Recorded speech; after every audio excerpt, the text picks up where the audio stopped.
These are the whispers from beyond, tales that coil like venomous serpents around the unsuspecting heart, tales meant to shake the very foundations of your understanding.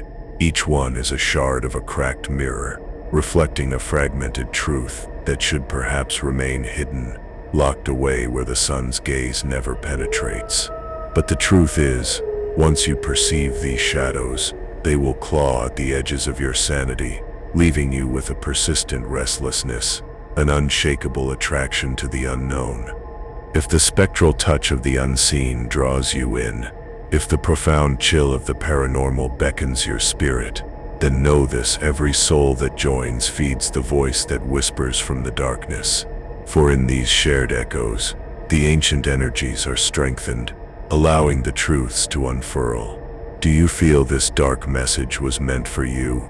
Prepare yourselves, for we are about to tear open the veil and step into the concealed world of legends, where the boundaries of life and death are terrifyingly blurred. Listen carefully, because this is crucial.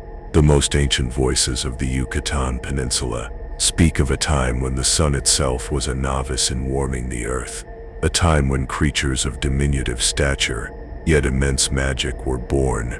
They were the Alexes, guardians of the Mayan fields and the whispering, untamed jungles. These beings have clung to stories, woven themselves into the very heart of the people. For centuries, their presence a palpable thread in the fabric of existence, unseen but ever present. Imagine yourself traversing the dense, suffocating jungle. The distant, mournful cry of an unknown bird pierces the heavy air, a counterpoint to the rustling of leaves, like cold ashes stirred by an unseen hand. Then, a sudden chilling awareness: something watches you. Two mischievous, glinting eyes, barely visible, hidden behind a tangle of ancient vines. If you dare to pay enough attention, you might just catch the soft, mocking laughter of an Alex playing a deadly game of hide-and-seek, beckoning you deeper into the shadow. For the steadfast Mayan people, Alexes are not mere fabrications of the mind. It is believed they were sculpted from the very earth and imbued with life by the oldest priests, vessels of pure magic brought forth to safeguard the vital maize crops and the sacred, life-giving waters. These are not benevolent sprites. They are forces imbued with a primal duty. The elders whisper that by night, they patrol the winding paths that connect the milpas, the sacred fields, and drive away any who would dare to harm the fruits of the farmer's labor. But be warned, for their aid is a double-edged blade capable of turning to a cruel deception if not met with the deepest, most unwavering respect. The ancient ones recount that to win an Alex's favor, farmers would leave solemn offerings at the base of a ceiba tree or at the thresholds of their fields. Small morsels of food, a precious draught of drink, or even tiny, forgotten trinkets. With these tokens, they sought to seal a pact of protection, a grim bargain with the unseen. In exchange, the Alexes would vigilantly watch over the burgeoning plants, warding off malevolent thieves and destructive plagues with their unseen power. But if any soul were to falter in their word, to break that sacred agreement, the vengeance of these forest spirits could be as terrible as it was invisible.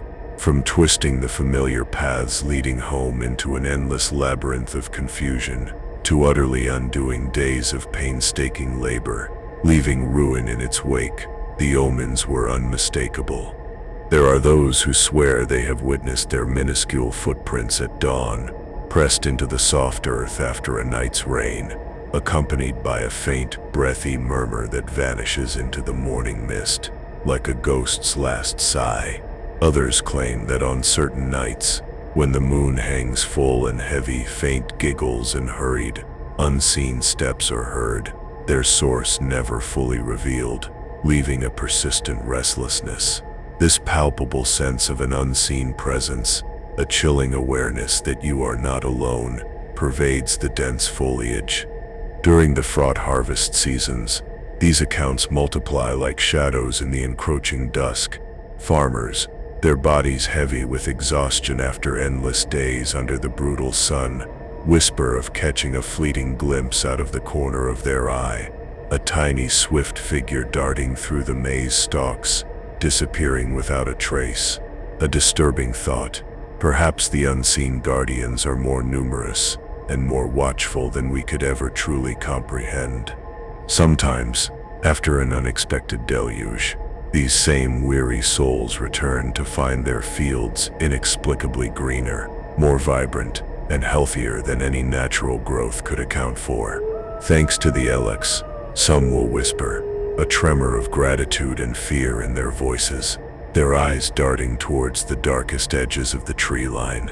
But not all their interventions are benevolent, for the threads of their magic are woven with unpredictable intent, a capricious nature that can turn on a whim. Indeed, there are darker tales, narratives of more sinister mischief. Campesinos speak of hearing mocking laughter, echoing through the encroaching darkness, a sound that makes the very forest seem to constrict around them, a suffocating embrace. Travelers, utterly lost and bewildered, incapable of finding their way back to the known world, claim it is the pure malice of an angered Elux, playing with their perception, twisting reality into a maddening illusion. This is a disturbing thought, for a mere unseen whim can shatter your world. Thus, the wise ones implore, treat these beings with a profound respect and a humility born of fear. Acknowledge their silent, pervasive presence, and offer a piece of your world, a token from your fleeting existence, so that they may continue their ancient vigil over both their realm and, by extension, our own. The Elixes, whether called sprites, duendes, or primordial guardians, remain an intrinsic part of Mexico's cultural tapestry, a living legacy, a pulsating heartbeat of the ancient Mayan splendor. Perhaps, on a night when the moon hangs like a silver coin, and fireflies dance like lost spirits among the gnarled trees, you might sense their chilling proximity, and if you hear a faint whisper, a barely audible breath, calling your name from the shadows, do not tempt fate by fearing. It may be an Elux, inviting you not to play, but to uncover the forbidden secrets that the jungle guards, reserved only for those who dare to listen with the very core of their soul, heedless of the inevitable omens. Now, imagine this. In the oppressive gloom of Mexico's rural communities, where night descends like an endless, suffocating shroud and the moon's pale light barely kisses the dusty roads, stories are woven like dark tapestries, whispered in hushed tones about a creature of profound terror, the Puchi, described in some remote villages as a vampiric witch. This entity cloaks itself in an aura of chilling mystery and ancient dread, a fear that has survived generations, stoking ancestral anxieties and feeding the darkest corners of popular imagination, leaving persistent restlessness in its wake. The elders, their voices raspy with age and fear, recount that the Puchi wields a singular, horrifying power, the ability to transform itself into a nocturnal bird, most often a ravenous turkey or a guajolote. This allows it to penetrate homes in silence, a shadow slipping through broken crosses and cracked doorways. It seeks the blood of the most innocent, the tender life force of children, its preferred source of vital energy, leaving behind a trail of cold ashes and whispered omens. In the deepest, most unforgiving hours of darkness, when families lie ensconced in their adobe dwellings, believing themselves safe, the Puchi glides through the slimmest cracks, and under the palm-thatched roofs, like a silent, malevolent shadow, it leaves behind a wake of unspeakable nightmares, and a pain so profound it feels as though it tears the very soul asunder, a haunting whisper from beyond. Many mothers have awoken to find their child's crib empty, a chilling testament to this ancient horror. Some versions of this chilling legend contend that the Puchi is born with this unspeakable curse, a dark inheritance passed down through the tainted bloodlines of a family. Others believe it is a sinful pact with sinister forces, a bargain made in the deepest pits of despair that bestows these forbidden powers upon a mortal. Most, however, agree on the gruesome methods of defense: stringing garlic, placing open scissors, or forming crosses of blessed wood around an infant's cradle, symbols against the encroaching darkness. Specific incantations and protective prayers are also invoked. Ancient words murmured in the dark, whispered through clenched teeth, believed to hold this malignant presence at bay. The most cynical amongst us suggest these horrific tales emerged to rationalize the inexplicable deaths of newborns in bygone eras, when medicine offered no balm, no answers, for certain devastating illnesses. Yet, the potent force of oral tradition, and the unsettling testimonies of those who swear they've witnessed its terrifying form, keep its horrifying essence very much alive. On nights when the moon hangs like a dried, bloodied coin in the sky, there are always those who swear they've glimpsed a macabre bird, its form an unholy silhouette, perched on the gnarled branches of trees near their homes. It watches with fixed, glowing red eyes, imbued with an unholy intelligence, a predator in the shadows. The branches creak, the shadows writhe with a life of their own, and a profound chill snakes its way up the spine of anyone who dares to gaze upon it, an undeniable omen of impending dread. Now, imagine this. In the vast, sprawling lands we now name the heart of Mexico, two colossal sentinels of rock and snow pierce the heavens. The volcanoes Iztaccíhuatl and Popocatépetl. Majestic, enigmatic, they seem to guard secrets as ancient as time itself, their silent vigil unbroken for eons. Yet, beneath their imposing, desolate beauty, lies a searing story of love and unspeakable tragedy, a narrative that breathed life into their quiet, snow-dusted summits, transforming them into everlasting monuments of despair. The whispers from beyond tell of an age of mighty lordships, when peoples knelt before potent deities, and warriors clashed in ferocious, blood-soaked battles. In those shadowed days, a princess named Iztaccíhuatl walked the earth. Her beauty was said to rival the freshest blossoms touched by morning dew, and her noble, serene heart beat to the somber rhythm of ceremonial chants, a vision of ethereal grace. Yet her fate was already being etched in the cruel, unyielding stone of destiny. In those tumultuous times, the very fabric of the people's existence was rent by incessant conflicts, and warriors were revered as heroes, their prowess capable of shifting the very course of fate. Popocatépetl was one such warrior. Valiant, fiercely loyal, his renown echoed far beyond the borders of his domain. Forged in 1,000 battles, each one leaving a trail of dried blood in its wake. His spirit was a raging fire, destined to meet the gentle flame of the princess. The encounter between Iztaccíhuatl and Popocatépetl was as inevitable as the rising of the sun. Two souls woven by fate, destined to converge like the relentless currents of a single mighty river. Their love ignited with the primal force of the earth itself, and the unbridled passion of the wind that whips across the treacherous mountains. It was a love that defied the very stars, a burning ember against the encroaching darkness. Iztaccíhuatl's father, a ruler bloated with pride over his vast dominion, demanded a grueling trial of Popocatépetl. He ordered the warrior to embark upon a perilous military campaign, a crucible to prove his worth and earn the princess's hand. The young warrior, his heart swelling with a desperate love and fierce pride, departed for the conflict, swearing to return victorious, to finally claim his beloved Iztaccíhuatl, oblivious to the inevitable omens his absence would conjure. She waited. Each dawn brought a fresh wave of hope, mingled with a gnawing dread, her spirit a fragile, flickering flame. She wove the silent threads of her yearning, each stitch a prayer, each knot a tear. However, destiny, capricious and cruel, allowed a false report to reach Iztaccíhuatl's ears. Popocatépetl had fallen in battle, his life extinguished. Desolate, her soul utterly shattered, the princess slipped into a profound, sorrowful slumber, a lethargy that slowly consumed her, until it finally tore life from her fragile grasp.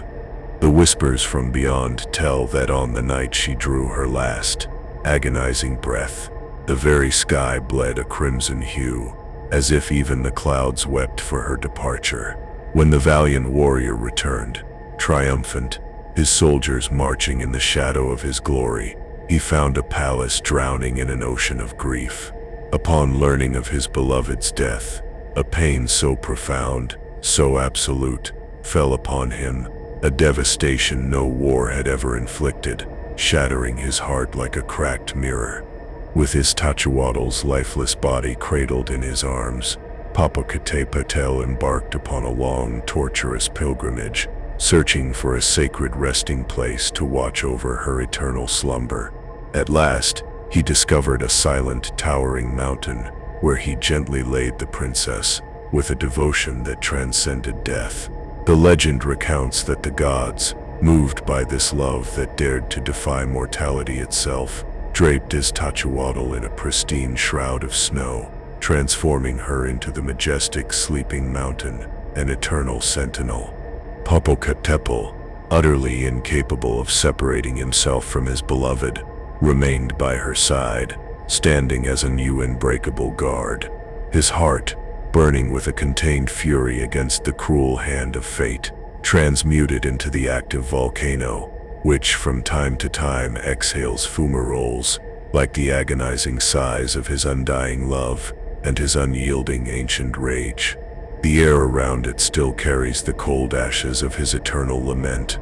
Since that fateful time, Iztaccíhuatl has been known as the Sleeping Woman, her graceful silhouette forever reclined in the high-altitude mists, a vision of tragic serenity. Popocatépetl, the smoking mountain, maintains his ceaseless vigil beside her, as if forever guarding her eternal dream, a sentinel of sorrows. The inhabitants of the surrounding lands hold a solemn belief. Each time Popo casts his smoke towards the heavens, he is not merely erupting, but crying out his grief, a mournful echo, reminding the world of the beloved life that was so cruelly snatched from him. Thus, Iztaccíhuatl and Popocatépetl remain eternally united by legend and by landscape, an unyielding testament that the purest love can conquer even the abyss of oblivion. They stand, two giants, immobile and eternal, whispering to the wind the echo of their incomparable, heartbreaking love. The next time you gaze upon their profiles against the horizon, remember their story, a chilling narrative where passion and tragedy merge to forge two colossal sentinels, silent and eternal, forever murmuring to the wind the echo of an unmatched, forbidden love. Now, listen carefully, because this is crucial. In the desolate hills embracing the city of Monterrey, a peculiar structure looms, casting a long, unsettling shadow. Over the years, it has become the silent, decrepit stage for every conceivable rumor and chilling legend, whispered in hushed tones around dying embers. Known as La Casa de los Tubos, the House of Tubes, it earns its name from an unusual cylindrical design, as if enormous concrete pipes defiantly claw at the sky, unfinished, ominous, like broken crosses pointing to an empty heaven. Its unfinished walls, ravaged by the relentless grip of tangled weeds and the unforgiving march of time, stand as silent, grim witnesses to a story whispered by flickering urban campfires and in the fearful, hushed conversations of locals. According to these chilling accounts, the original intent behind this architectural aberration was to create an accessible haven for a young woman confined to a wheelchair. Her family, blinded by the purest intentions, poured a fortune into erecting a dwelling where ramps and wide corridors would grant her comfort and safety, but destiny had other, darker plans. However, the project was never completed. abruptly halted by a tragedy that forever scarred the very soul of the structure. Some chilling narratives claim the girl suffered a horrifying accident on one of the interior ramps, plummeting into the void from an upper floor, her desperate cry swallowed by the echoes of unfinished dreams. Others insist that it was a cruel twist of fate, an unforeseen financial collapse that severed the funds for the construction, leaving it a desolate, half-built monument to shattered hope, a gaping wound against the skyline. Whatever the truth, the mystery surrounding the house has been voraciously fed by collective curiosity, growing like a malignant tumor. As time dragged on, and the walls became canvases for graffiti and layers of dust, stories began to coagulate, accounts of strange, disembodied noises, of footsteps echoing in deserted corridors, of muffled laments that pierced the night, and even the fleeting, horrifying glimpse of a shadowy silhouette traversing the ramps as if desperately seeking an escape from a tragic, inescapable doom. Those who dwell nearby, and the occasional foolhardy visitors, confess to feeling an inexplicable chill as they approach, a gilded veil descending upon their skin, an omen of a lingering energy that fiercely resists the embrace of peace. The nights in Monterey can be warm, almost suffocating, but near the House of Tubes, the very atmosphere thickens, grows heavy with an unseen sorrow, a profound sadness seeping from its cracked walls, like dried blood staining ancient stone.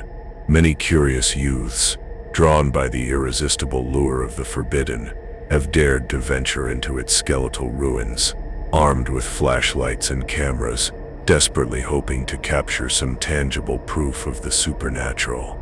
Amidst the rubble and the painted scrawls, they have discovered unfinished staircases, rooms with cracked, weeping walls, and the faint, ghostly imprints of what might have once been a home brimming with the most fragile of hopes, now just a mausoleum of despair. Yet, what permeates their testimonies most disturbingly is the pervasive sensation of being watched, a chilling tickle at the nape of the neck, as if an unseen presence, a shadow born of sorrow, silently trails them, biding its time, awaiting the opportune moment to manifest its spectral form, to claim another witness to its lingering torment. It's a persistent restlessness that clings to the skin long after leaving its desolate embrace. Certain locals, their faces etched with a profound unease, strongly advise against tempting fate. They whisper that the tormented soul of the young woman who met her end within those unfinished walls still wanders, trapped between the planes, utterly incapable of accepting her premature demise.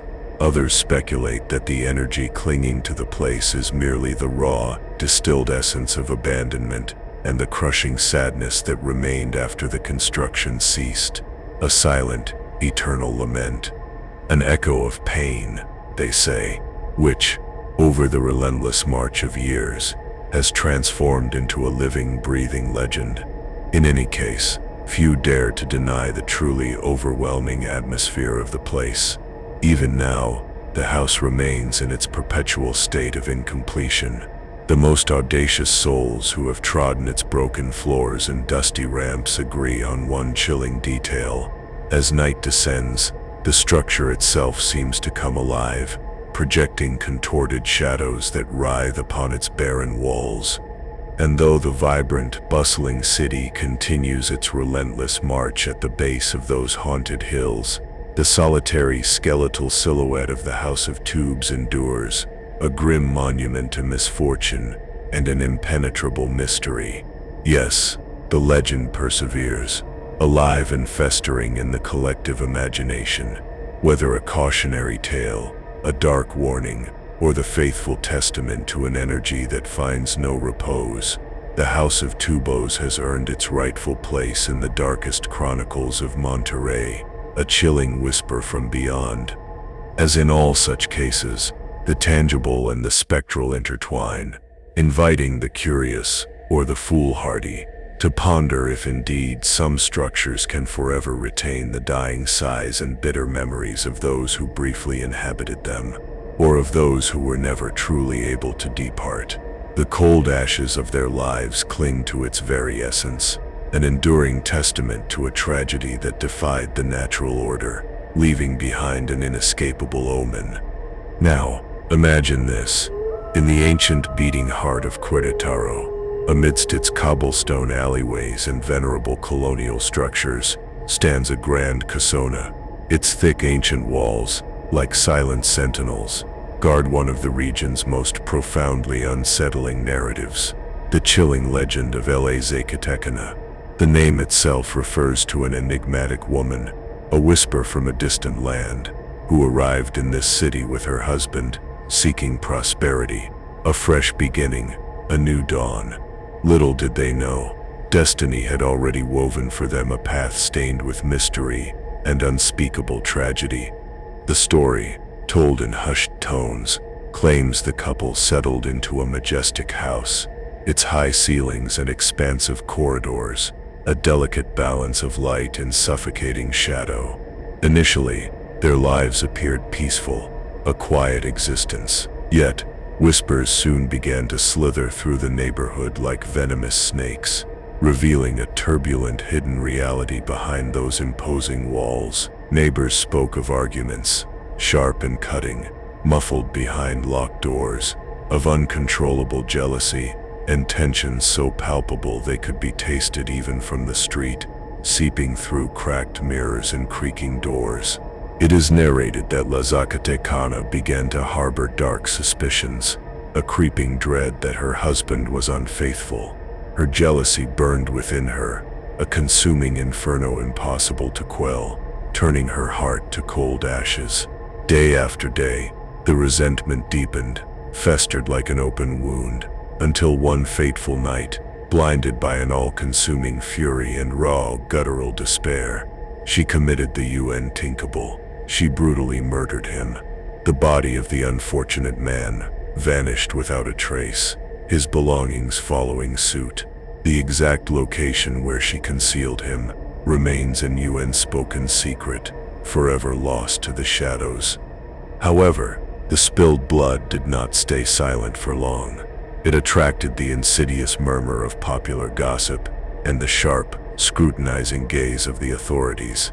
The woman, feeling the suffocating pressure of rumors, the imminent danger of discovery, hired a loyal servant, a pawn in her bloody game, to ensure his silence and aid in eradicating the damning evidence. But the chilling fear of betrayal, that ancient serpent, coiled in her consciousness. What if this man decided to unveil her terrible secret? Unable to endure the agonizing uncertainty, the Zacatecana committed yet another unspeakable act.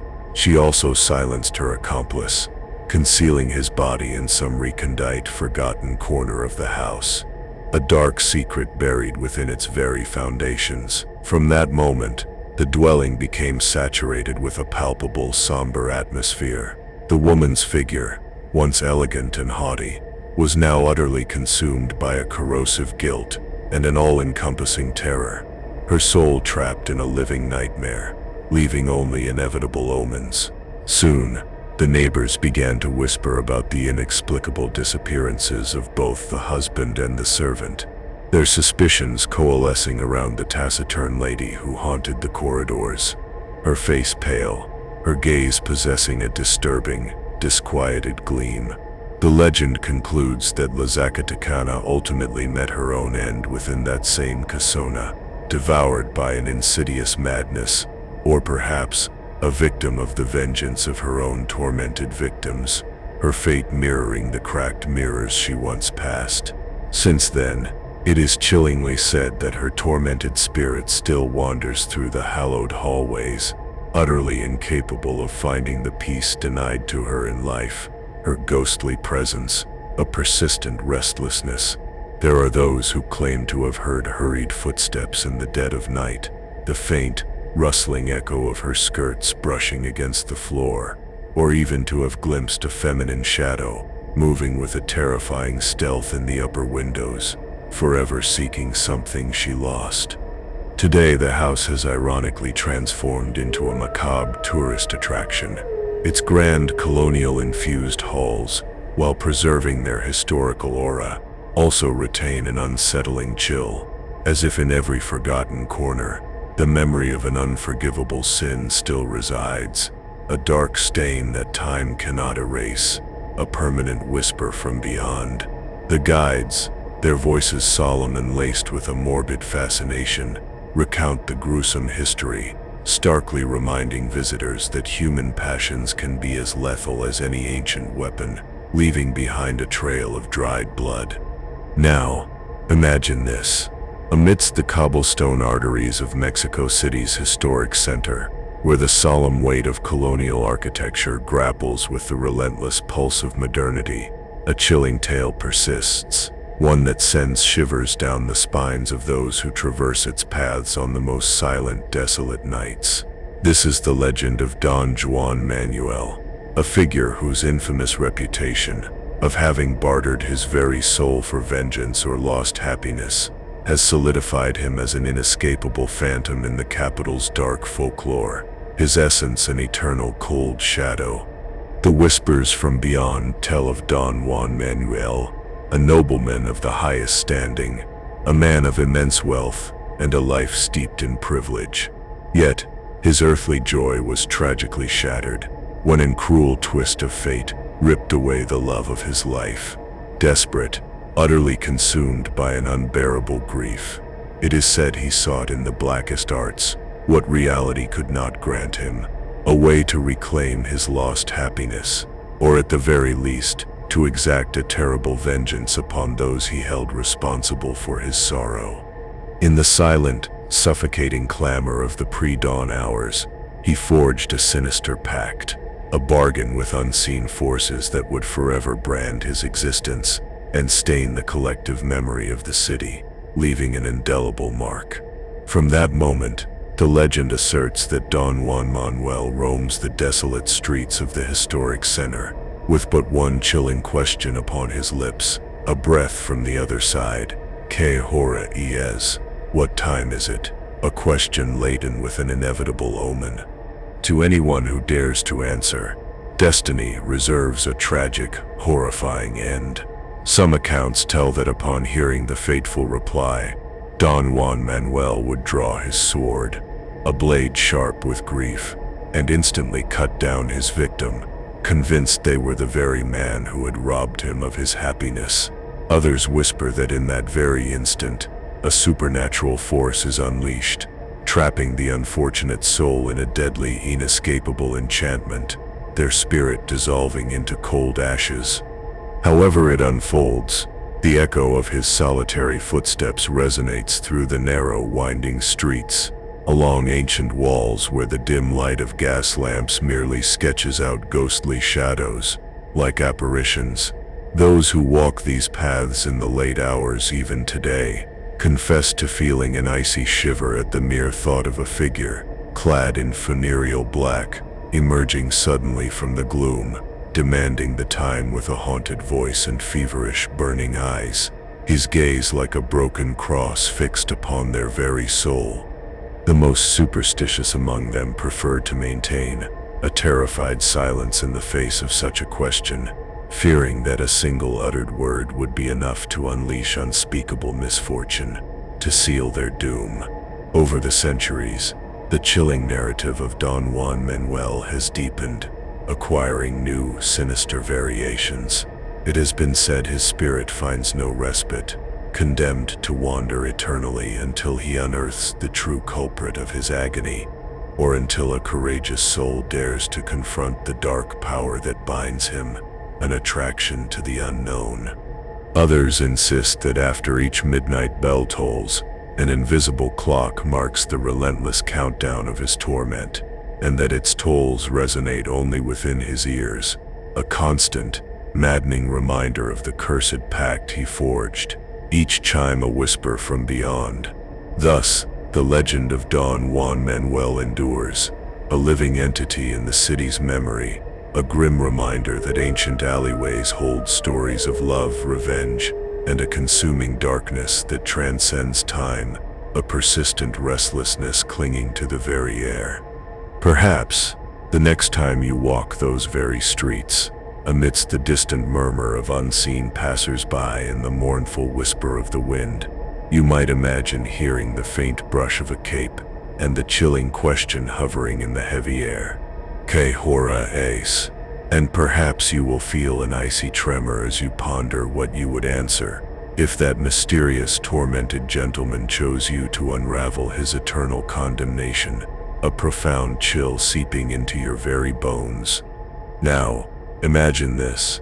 In one of the most emblematic districts of Mexico City, nestled within the verdant embrace of Chapultepec Forest, a place of sun-dappled trees and family laughter by day, a specific corner harbors a profound, chilling mystery when night descends.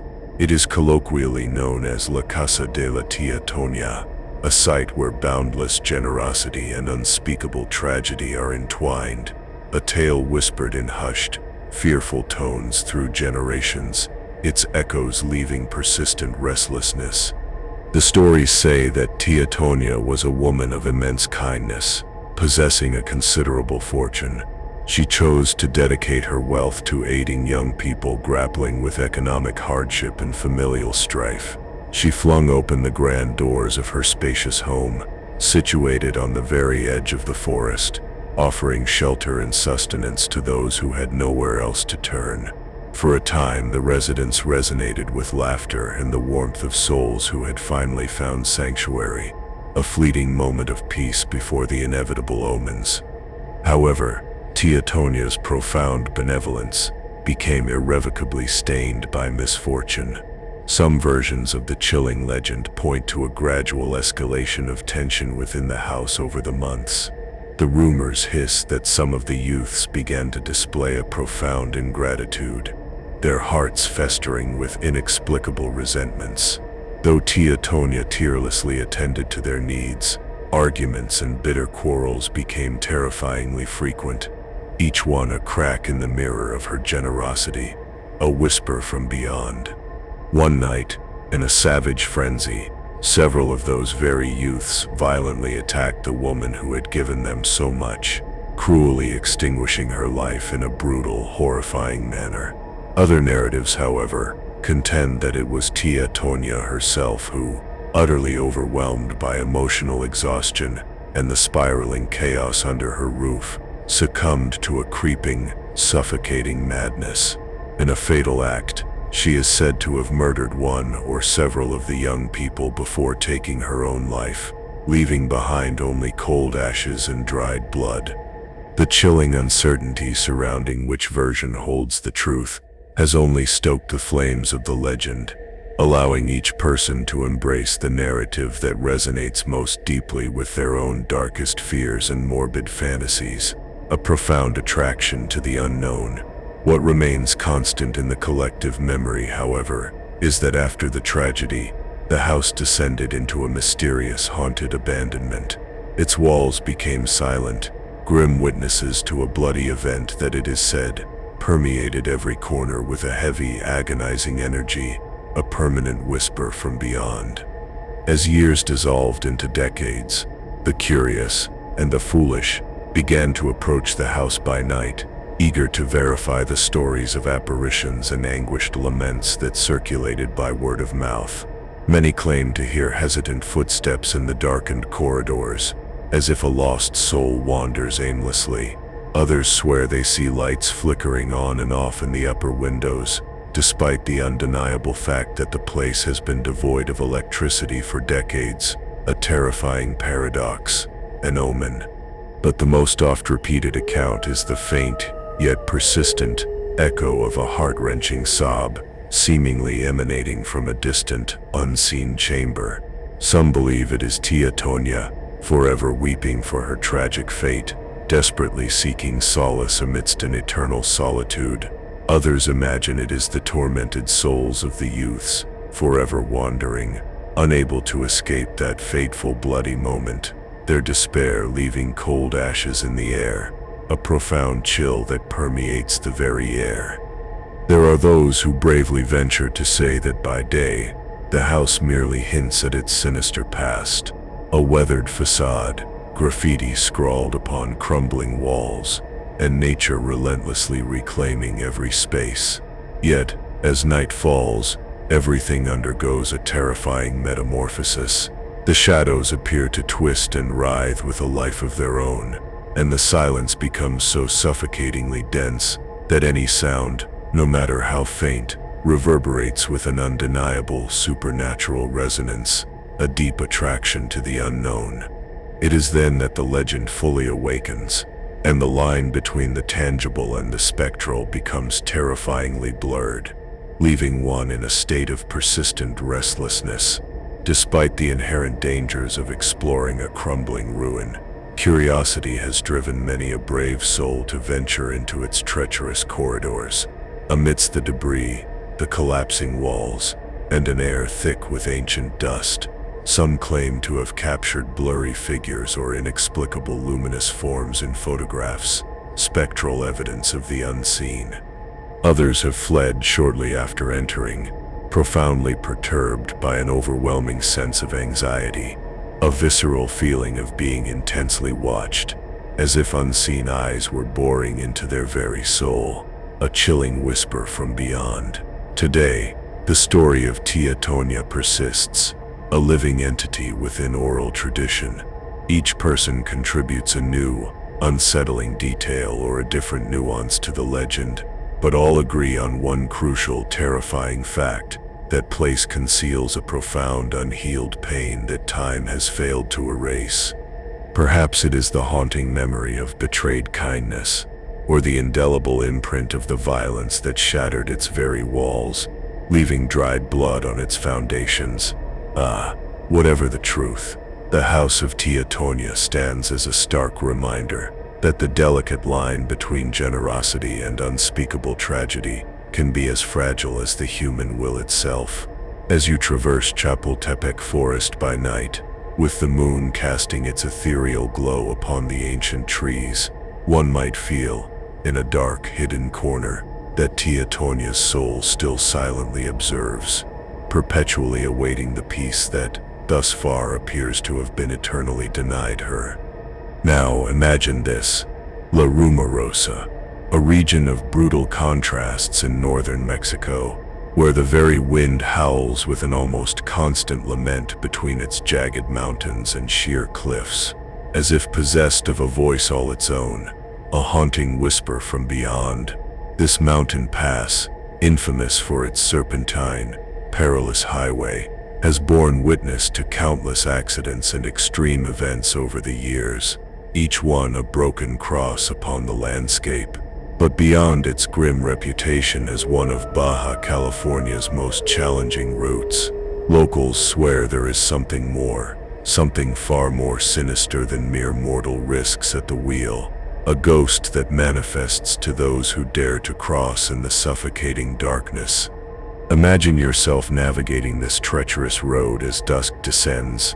The vehicle's headlights barely pierce the inky blackness, only momentarily illuminating the razor-sharp curves, while the profound penumbra devours the landscape around you, transforming it into a canvas of shadows.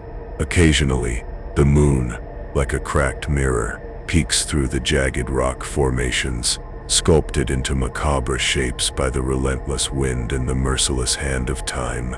In that oppressive silence, broken only by the wind's mournful howl and the engine's strained groan, some drivers claim to spot a solitary figure standing by the roadside.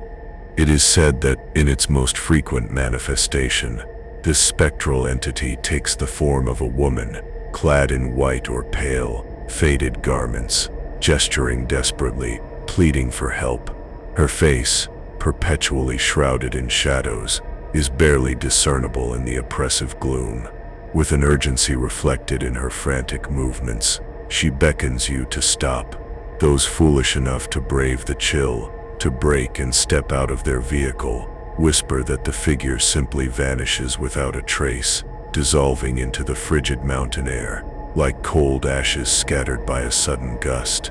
Others swear they have felt an icy, disembodied hand press against their shoulder as they halt their vehicle, only to whirl around and find absolutely nothing, just the empty air, leaving a persistent restlessness. The chilling stories regarding this phantom's identity vary. Some assert she was a young woman who tragically lost her life in a horrific accident, her vehicle plunging into a ravine during a stormy night. Her spirit, tormented and inconsolable, is said to wander the highway forever seeking assistance, forever unable to comprehend that it is already far too late to save her life. Others believe it to be a more ancient soul, one predating even the era of automobiles, inextricably linked to mining tragedies, or the harsh, unforgiving paths traversed by arrieros, muleteers, who once navigated this very region. The only chilling certainty is that the figure appears on the loneliest nights, a grim reminder to travelers that this mountain pass guards stories that defy all rational explanation, a permanent whisper from beyond. The truckers, those weary souls who conquer La Rumorosa in the dead of night, speak with grave seriousness of these encounters. Some cross themselves before tackling the most perilous curves, utterly convinced that invisible forces, malevolent and ancient, prowl among the towering rocks. Others, more pragmatic, attribute it to profound exhaustion or to the insidious hallucinations induced by the relentless stress of the route.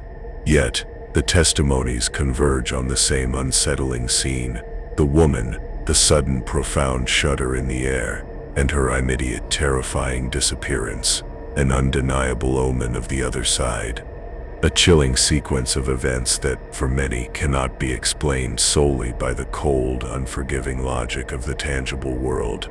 Over time, this harrowing account has solidified into a legend, intertwining the desolate solitude of the desert and the raw, brutal majesty of the mountains with humanity's perennial insidious fascination with the inexplicable.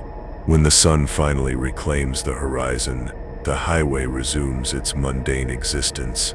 Drivers speed with purpose, and the wind continues its persistent, mournful song. But let the horizon merely darken, and the tenebrous magic will once again make its presence acutely felt, a profound attraction to the unknown. In the end, the ghost of La Rumorosa stands as a silent, chilling reminder of how fragile the line between reality and the abyss of the afterlife truly is, especially on those routes where death has etched an indelible blood-soaked mark, a cracked mirror reflecting eternal sorrow.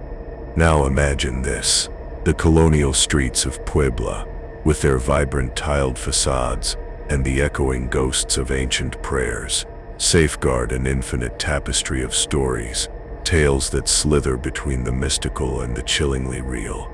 Within the venerable walls of certain convents, where silence itself seems to act as a sentinel guarding centuries-old secrets, the legend of La Monja Coronada, the crowned nun, was forged, a name that alludes to a novice whose profound devotion, or perhaps unspeakable tragedy, indelibly marked her in the collective memory, a persistent restlessness for those who remember.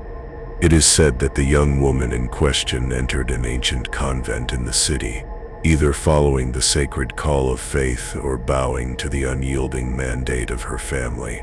Her ethereal beauty and fervent religious zeal quickly made her the favorite among the sisters and superiors, who perceived in her an almost celestial halo, a fragile light in the encroaching gloom. With delicate steps, she glided through the cloisters, her voice a soft, haunting murmur in the liturgical chants, captivating the admiration of all who knew her, yet something remained hidden. However, her serene countenance sometimes betrayed an unfathomable melancholy, a profound nostalgia that seemed alien to the purity of her youth. A whisper from beyond that hinted at deeper sorrows. One fateful night, the convent bells tolled, their somber echoes shattering the oppressive silence, as the novice was discovered lifeless under strange, unsettling circumstances. Some whispered she had fallen victim to a sudden virulent illness, while others hinted at a forbidden love that had driven her to an all-consuming despair, leaving only cold ashes and broken crosses in its wake. Whatever the truth, The chilling chronicles recount that she was prepared for her burial in the pristine attire of a bride of Christ, an immaculate habit, and upon her head, a crown of white flowers, delicate symbols of her purity and absolute surrender. From that moment, the name of the crowned nun resonated among the sisters, forever linked to a mystery that defied all answers, a cracked mirror reflecting an unsolved enigma. As the years blurred into decades, testimonies began to circulate among the surviving nuns, stories of faint, ethereal footsteps echoing in the corridors when the moon illuminated the stained glass windows, casting ghostly patterns. Others claimed to glimpse a feminine figure advancing with an opaque spectral glow, as if still wearing that very crown, her presence an inevitable omen. Even visitors, their senses heightened by the oppressive atmosphere, swear they feel a sudden profound shift in the air when approaching the area where her body is believed to rest, an icy, inexplicable chill, and a faint, disturbing aroma of withered flowers.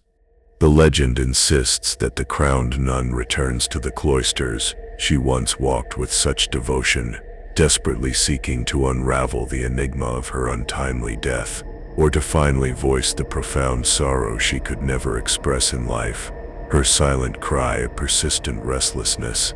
Today, the myth forms an integral part of Puebla's rich tradition, intertwining the architectural splendor of its convents with the insidious enchantment of the supernatural, an eternal attraction to the unknown. And though many strive to rationalize these accounts with cold logic or dismiss them with skepticism, one need only step into the oppressive gloom of those silent, ancient walls to comprehend that the story of the crowned nun lives on, a haunting presence. It floats in the very air, with the same delicate, ethereal quality as a bouquet of white flowers, a fragile whisper from beyond, carrying the weight of centuries of unresolved anguish, a profound chill that permeates the very air. Now, imagine this. In the vibrant, intricate mosaic that forms the ancient history of Oaxaca, a legend beats with the primal force of its Zapotec ancestors, the tragic, heartbreaking narrative of Princess Donaji. Her name, which translates to Great Soul, reverberates through the valleys and mountains of the region, invoked by voices that recount the ultimate sacrifice of a woman whose profound devotion to her people transcended the very boundaries of life itself, leaving an indelible mark. They whisper that Donaji was the cherished daughter of a powerful Zapotec ruler, existing in an era when fierce disputes and shifting alliances dictated the cruel fate of the pre-Hispanic lordships. A young woman of remarkable beauty and noble spirit, she earned the fervent admiration of her people for her compassionate nature and her unwavering zeal to protect the most vulnerable, a beacon of light against the encroaching darkness. Her spirit, pure and unblemished, was a profound source of inspiration. As she traversed the sprawling fields, Donaji tirelessly strove to bring sustenance and solace to those who suffered the harsh brutality of wars and the ravages of relentless droughts. Yet, peace, a fleeting phantom, never lingered long in those tumultuous times. Amidst fragile alliances and insidious betrayals, a conflict erupted, pitting the Zapotecs against another formidable nation, threatening to shatter their world like a cracked mirror. Her father, consumed by profound concern for his daughter's safety, contemplated sending her to a secure refuge, far from the brutal battlegrounds, but destiny had other plans. However, Donaji felt, with every fiber of her being, that her fate was to remain steadfastly by her people's side, a shepherdess among wolves. The princess could not conceive of fleeing, while her beloved people struggled for their very survival, their lives hanging by a thread. Then, one shadowed night, the enemy forces penetrated deep into the Zapotec domains. The legend whispers that during one of the most ferocious blood-soaked battles, Donaji was tragically captured. Aware of her immense importance, for her very name ignited a ferocious courage within the Zapotecs. Her captors decreed that the sole means to break the unwavering will of their adversaries was to extinguishing the life of their cherished princess. Thus, in a cruel sacrificial act, Danaji was brutally slain, yet a serene expression remained upon her face, as if even in that agonizing, soul-wrenching instant, she was willing to offer her life for the freedom and peace of her people, her dried blood a testament to her sacrifice. It is said that her lifeblood mingled with the very soil of Oaxaca, forever reinforcing the sacred, unbreakable bond between the princess and the land that bore her, turning the earth into cold ashes. The Zapotecs, plunged into an abyss of profound grief, felt that Danaji's sacrifice would not be in vain. Her memory, they vowed, would ignite their resolve to continue fighting, to keep her sacred legacy perpetually alive, an eternal flame against the encroaching darkness. As the years slowly turned into centuries, the legend acquired even more magical, profound nuances. Oral histories whisper of how, after a particularly brutal clash, a humble shepherd discovered the princess's head in a remote, forgotten clearing, perfectly preserved, as if time itself had stood still, a macabre yet beautiful relic. Upon seeing it, they swear, she appeared to be in a tranquil slumber, radiating an unbreakable peace, a whisper from beyond. This miraculous discovery reaffirmed the deeply held belief that Danaji's soul, vast and generous, continued to protect her people from the ethereal realm, her spirit a persistent restlessness. Today, the symbol of Danaji transcends mere historical anecdote to become an indelible emblem of Oaxaca. Its vibrant festivals and ancient traditions honor the profound memory of the Zapotec princess, who through her ultimate sacrifice, personifies an undying love for the land and an unwavering bravery in the face of profound adversity, an inevitable omen of courage. Now, imagine this, in the fertile rolling lands of Morelos, where the towering hills dominate the horizon, and the very air smells of wild, untamed flowers, rises the mythical Cerro del Teposteco, a sacred mountain home to a legend that pulses within every stone and winding path. This is the ancient, powerful story of Tepostecatl. According to local tradition, this figure is far more than a mere mortal. He is a cultural hero, a revered Nahual demigod, whose extraordinary feats transcend time and the fragile boundaries of memory, his presence a constant unseen force, leaving a persistent restlessness. The whispers from beyond recount that Tepostecatl was born in an era when communities were plagued by a profound, pervasive fear of malevolent creatures and sinister supernatural forces. Some narratives assert that his mother, a woman of immense spiritual power, conceived him miraculously, destined to bring forth a special being who would forever protect her sacred land, a chosen warrior to stand against the encroaching shadows. From childhood, Tepostecatl displayed an exceptional valor and an unshakable, profound love for the wild nature that surrounded him, his heart beating with the rhythm of the earth. He learned from the wise elders, their voices raspy with ancient knowledge, absorbing stories of powerful gods, sacred mountains, and solemn rituals that honored the life-giving fertility of the earth, each word an inevitable omen. As he matured, the challenges he faced grew exponentially. Monstrous beasts and tenebrous entities stalked the fields and villages of the region, sowing a pervasive terror, their shadows falling like broken crosses upon the land. In response to this grave peril, Tepostecatl forged his determination, a steel resolve to confront them head-on, no matter the cost. Some myths narrate his epic triumphs over horrific beings, colossal, serpentine creatures known as titismes, which slithered through the darkened valleys when the moon was hidden, their scales reflecting a primal evil. With the raw strength of his spirit and the formidable aid of his inherent powers, a sacred inheritance from the ancient Nawa worldview. The young hero vanquished these terrifying enemies, restoring tranquility to the communities that revered him so deeply. His legend etched in their very souls, a story that would never fade. With each heroic deed, Tepos Dekat's fame expanded, yet it was not solely his bravery that defined him. He also possessed an unusual, profound wisdom that allowed him to comprehend the intricate cycles of nature and to commune with the mountains as if they were living, breathing entities, each rock a silent sentinel. Under the awestruck gazes of his people, he would ascend the Cerro del Teposteco, seeking deep connections with the sacred, offering fervent prayers and ancient rituals to ensure abundant rains and the flourishing prosperity of the vital crops. The legend maintains that, upon reaching the summit, Tepos Dekatlo would engage in solemn dialogue with the gods of wind and rain, receiving in return the sacred promise of a fertile, protected land and eternal blessing.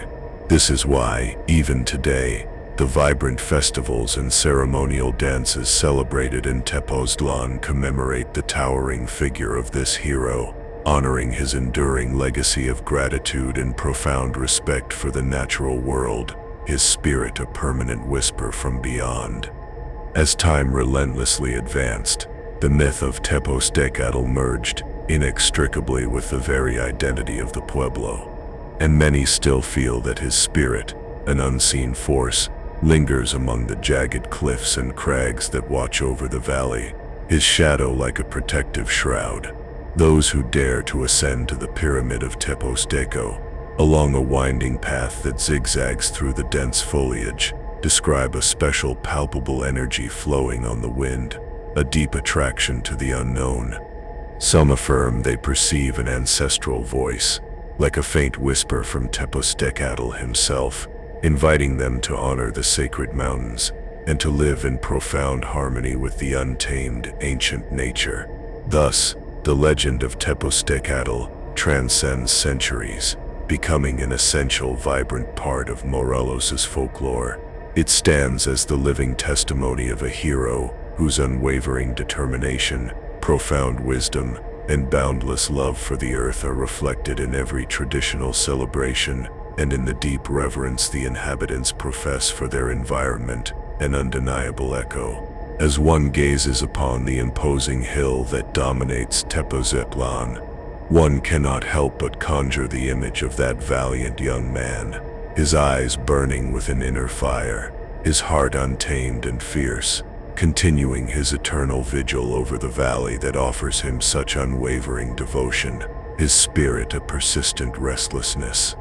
The cold ashes of ancient fires still warm the stones where he once stood, and the air carries the scent of dried blood from battles long past, intertwining his story with the very essence of the land.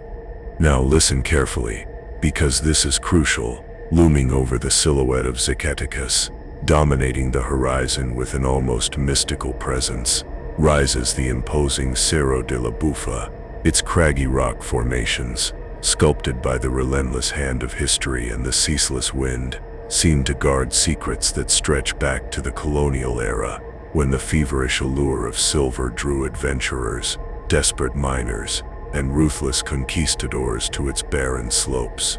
But beyond the tales of fleeting prosperity and immense wealth, the Cerro de la Bufa is shrouded in chilling legends that speak of hidden treasures, of ghostly apparitions, and of mysterious ancient energies that converge deep within its very entrails, a persistent restlessness. They whisper that in the days when Zacatecas reigned as the most coveted mining center of New Spain, La Bufa was an inescapable landmark for all who arrived in the region, their eyes glinting with the desperate hope of striking fortune. It was not uncommon to hear harrowing accounts of miners who, after an exhausting, suffocating day underground, felt an inexplicable magnetic pull to ascend the hillside, as if an unseen force, a whisper from beyond, promised them richer veins or untold glittering treasures. Some would return, their eyes glazed over, lost in a waking dream, claiming to have witnessed strange, ethereal lights dancing upon the rocks as night descended, like lost souls. Others simply vanished, never to return. La Buffa also bore witness to transcendental historical events, its stoic presence observing all. It is said that both insurgents and revolutionary troops chose its slopes as strategic vantage points, staining its earth with dried blood.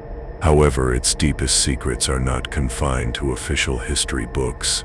Among the miners, soldiers, and locals, chilling stories of apparitions slithered through the cobblestone streets of Zacatecas, like venomous serpents. There are those who assert they have seen, high on the hill, the diffuse, ghostly figure of a man clad in ancient garments, clutching a lantern that flickered eerily in the oppressive darkness, its light like a broken cross. They say that if you dare to follow him, he will guide you along a treacherous path that plunges into a secret tunnel, where untold silver ingots and ancient gold coins lie entombed. But they also offer a chilling warning.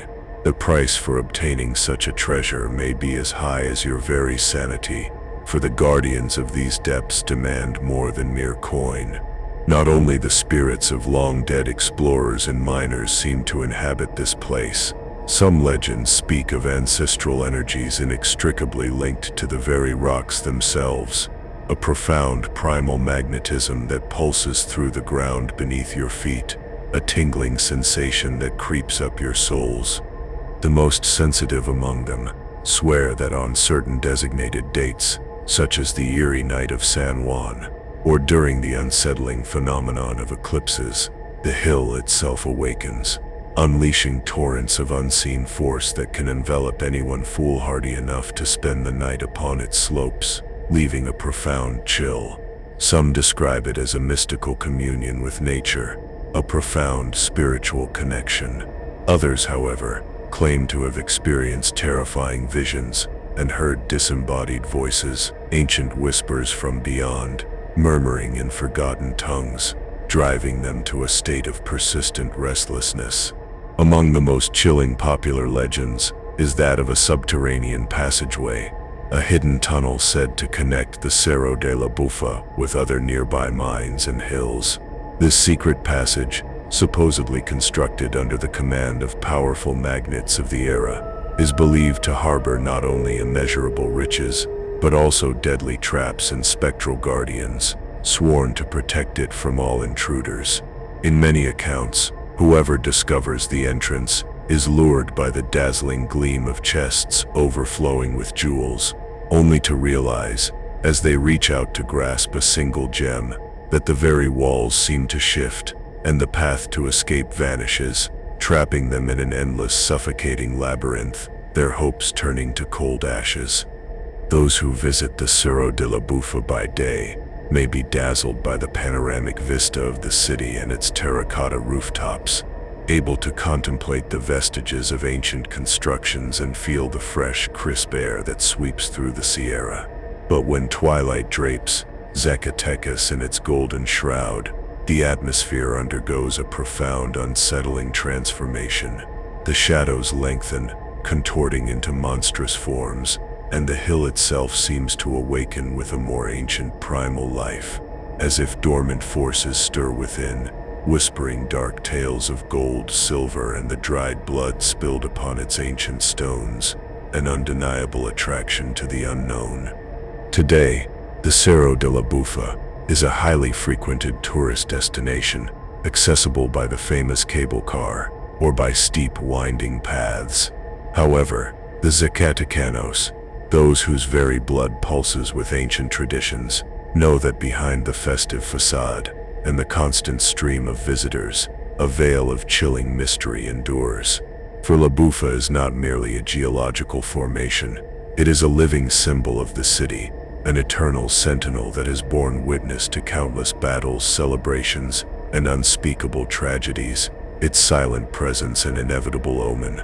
Thus, the legend of the Cerro de la Buffa continues to fuel the imaginations of both locals and strangers, starkly reminding us that the land of Mexico is teeming with narratives, whose roots are as deep and intricate as its mountains, each story a cracked mirror reflecting ancient truths. As you walk its paths, it is easy to feel that at any moment, among the gnarled rocks, the silhouette of an ancient miner might appear, his eyes burning with an unholy light, or you might hear the faint whisper of a voice, inviting you to venture into the heart of the unknown. After all, in La Bufa, history and legend intertwine, offering the curious the chance to stumble upon a hidden treasure, or perhaps upon the very ghosts that guard its eternal chilling radiance. Now, imagine this. In the intricate labyrinthine geography of Guanajuato, where narrow cobblestone alleyways guard the persistent whispers of ancient legends, stands a house whose mere mention awakens a profound icy chill. This is La Casa de los Lamentos, the House of Laments, nestled in the historic center, framed by venerable colonial structures. This place has transcended popular imagination due to the sinister events attributed to it, and the agonizing, heart-wrenching groans that it is said still echo through its very corridors, a persistent restlessness that clings to the air, leaving only cold ashes in its wake. The most infamous story revolves around a man of high social standing who inhabited the house decades ago. It is whispered that after losing his wife under violent circumstances, some speak of a brutal public assault, others of a sudden, virulent illness, he plunged into a grief so profound, so all-consuming, that he relentlessly sought a way to communicate with his beloved beyond the impenetrable veil of death. They say, driven to the brink by an agonizing sorrow, he delved into dark practices and forbidden rituals, utterly convinced that through them he could either bring her back or at least shatter the barrier that cruelly separated them, a broken cross on his heart. As he plunged deeper into these insidious attempts, the man slowly began to unravel, detaching from reality. Neighbors started to notice increasingly strange behaviors, lights burning until the deepest hours of the morning, tenebrous chants echoing, and unsettling murmurs that seeped through the thick walls, like venomous whispers from beyond. Over time, people in the vicinity began to vanish, especially vagrants and rootless strangers, those with no family to mourn their passing. Suspicions inevitably fell upon the sinister house and its reclusive occupant, though no concrete evidence ever emerged to condemn him. However, subsequent accounts chillingly suggest that in his escalating rituals, the man offered human sacrifices, desperate offerings made with the macabre hope of appeasing the shadowy forces, and finally, seeing his wife again, even if only for a fleeting, tortured moment.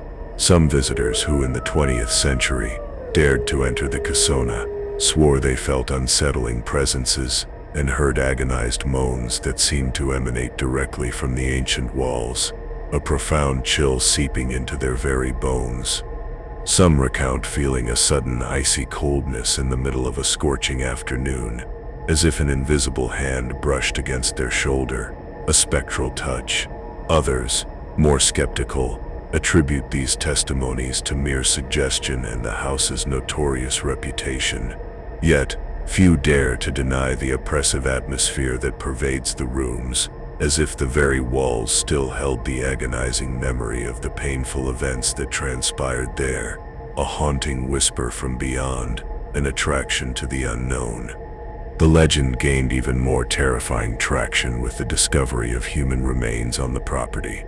Many years after the enigmatic owner himself had vanished into the shadows, it was speculated that these skeletal remains belonged to the victims of his gruesome sacrifices, or to unfortunate souls who became ensnared in the insidious web of his obsession, their fate sealed.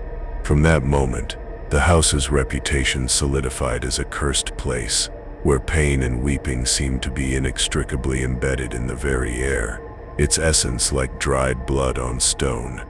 Today, La Casa de los Lamentos forms an integral part of Guanajuato's tourist itineraries, a city renowned for its legends of profound mystery and tragic death. Some tour companies offer chilling nocturnal visits, where guides dramatically narrate the harrowing story of that desperate man, alongside the testimonials of those who claim to have seen spectral figures wandering through the corridors. The silence preceding each chilling account seems to intensify the heartbeats of the most sensitive, who nervously wonder if they truly hear a lament, or if the echo of the past intertwines with their own agitated breathing, leaving them with persistent restlessness. Reality and myth intertwine around this ancient casona, as happens with so many stories that germinate from a seed of tragedy and blossom in the fertile ground of popular imagination. For the people of Guanajuato, the House of Laments is not merely a tourist attraction, but a grim reminder of how human suffering can overflow all boundaries, dragging innocence into its abyss and leaving indelible scars, turning vibrant life into cold ashes. In the end, perhaps the most chilling realization is that the laments do not emanate from a distant afterlife, but from a heart that never found solace in this world, its pain forever echoing like a cracked mirror. Now imagine this. In the deep, verdant jungle region of Los Tuxtlas, nestled in the southern reaches of Veracruz state, lies the mystical village of Catemaco, renowned for its tranquil, mirror-like lagoon and the lush, untamed vegetation that embraces it. Catemaco has been, since time immemorial, a sacred land of shamans, healers, and fearsome brujos witches. Among its inhabitants, witchcraft and shamanism are not mere tales but a living, breathing tradition, practiced with deep roots and profound pride, a palpable connection to the ancient, the forbidden. Amidst this atmosphere, heavy with ancient rituals and potent beliefs, arises the chilling legend of a witch who transcended all known limits, feeding the fear and profound fascination of all who have dared to hear her story. A persistent restlessness that clings to the air. It is said that this woman, endowed with an unusual, sinister gift for manipulating the hidden forces, delved into the dark, whispering forests surrounding the Catemaco lagoon to perfect her forbidden arts, her soul consumed by an insatiable hunger for power. There, beneath the suffocating canopy of ancient, gnarled trees, she forged dark pacts with entities that defy human comprehension, beings from beyond the veil. The rumors claim that with each whispered conjuration, the witch's power intensified, growing exponentially, yet at the terrible cost of her own fading humanity, her face becoming a cracked mirror of her true nature. Many locals recount unsettling encounters with a hunched figure, her form obscured, wandering along the edge of the lagoon during the deepest hours of pre-dawn, her presence an inevitable omen. Wrapped in a rebozo that barely concealed her deeply wrinkled face, the witch would chant in a forgotten tongue, invoking energies too vast, too ancient, to be contained. Some fishermen, venturing out in their small boats before dawn, whisper of glimpsing strange lights dancing eerily over the calm waters, like will-o'-the-wisps responding to the woman's potent presence, an otherworldly ballet. If you see her at night, they warn, their voices hushed with terror, you had better flee, for her eyes can bewitch you, and her voice can lead you to an undoubted gruesome death. As time, a relentless river, flowed onward, the figure of the witch inextricably blended with the local traditions. Catemaco is renowned for its infamous Witches' Fridays when, under the pale silver light of the moon, ancient cleansings, rituals, and ceremonies are performed on the lagoon's mystical shores. In this charged context, the legend of the witch became a fundamental thread in the magical identity of the village, a dark heart beating at its core, a permanent whisper from beyond. While some firmly believe the woman died decades ago, her body turning to cold ashes, others contend that her spirit, an unseen force, still prowls the dense jungle. She is said to appear on the darkest nights, imparting chilling lessons to the curious, or inflicting harsh punishment upon those who dare to trespass into her domains with ill intent, their fate sealed. Witchcraft in Catemaco is not universally perceived as malevolent. In most instances, rituals are performed to heal illnesses, to ward off the evil eye, or to attract good fortune. However, the chilling legend of the Catemaco witch serves as a stark, unsettling reminder that any power, when not wielded with profound respect and a delicate balance, can easily transmute into a weapon of pure, unadulterated destruction, leaving only dried blood and broken crosses in its wake. Thus, her story continues, passing from one generation to the next, weaving a complex tapestry of mystery and ancient fears that envelops the lagoon, the surrounding hills, and every shadowed corner of this land, heavy with supernatural tradition. As you wander through Catemaco, amidst the ethereal morning mists and the exotic calls of unseen birds, it is easy to feel a special energy, almost palpable, as if the jungle and the ancient waters themselves whisper forbidden secrets directly into your ear, an undeniable attraction to the unknown. Perhaps it is the lingering, residual presence of that legendary witch, whose enduring legacy still shapes the dark reputation of this sacred region, a persistent restlessness that chills the air. If you ever decide to delve into the depths of Los Tuxtlas by night, remember to carry a staunch heart and an open mind, for in Catemaco, the fragile line between the tangible and the magical blurs with terrifying ease. In any shadowed bend you might just encounter the echo of that enigmatic woman who, many believe, never truly departed, her spirit forever bound to the land, an inevitable omen. Now, imagine this.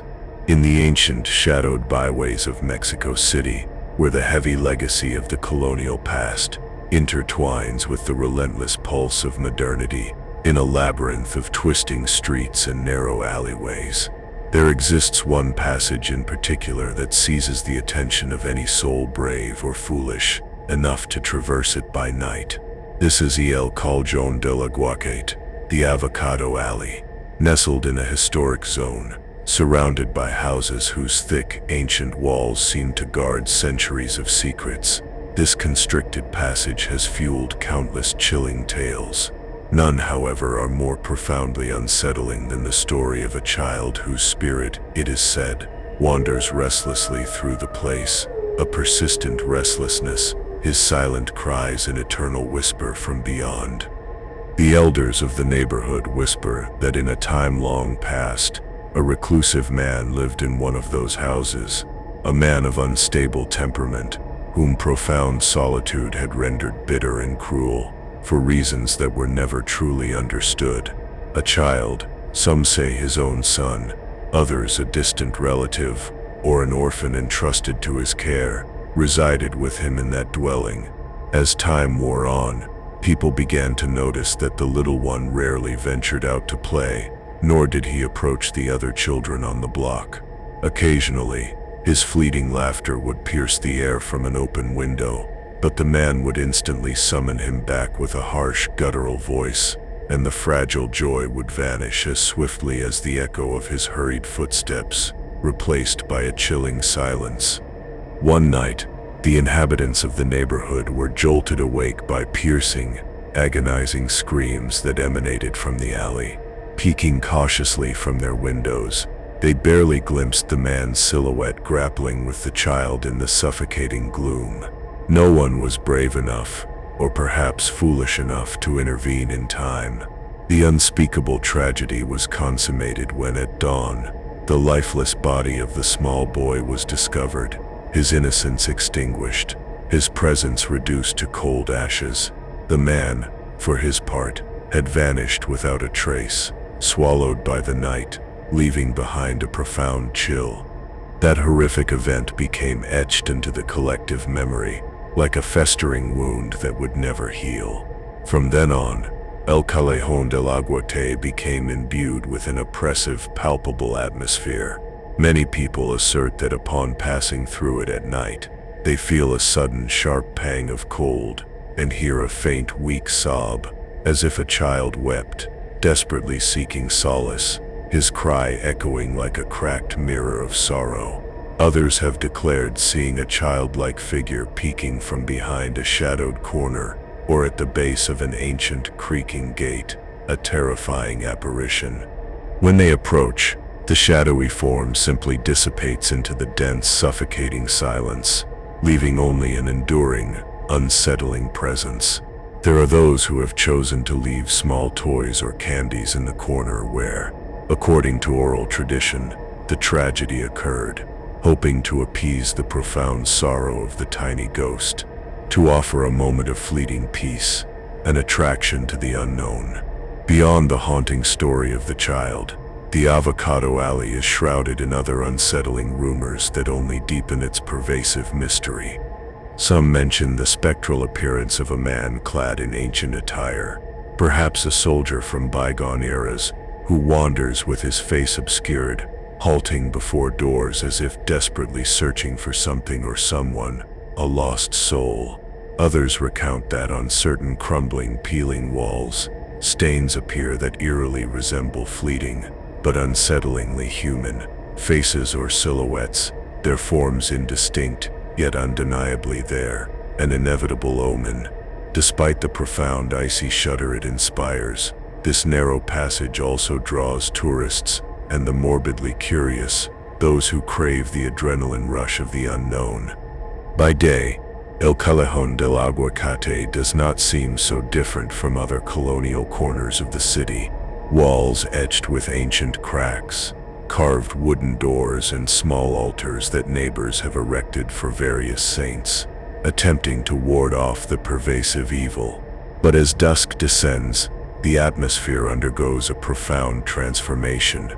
The yellowed glow of the streetlights casts long, contorted shadows that appear to writhe with a life of their own, and the sound of each solitary footstep reverberates with an unsettling amplified echo, a terrifying whisper from beyond.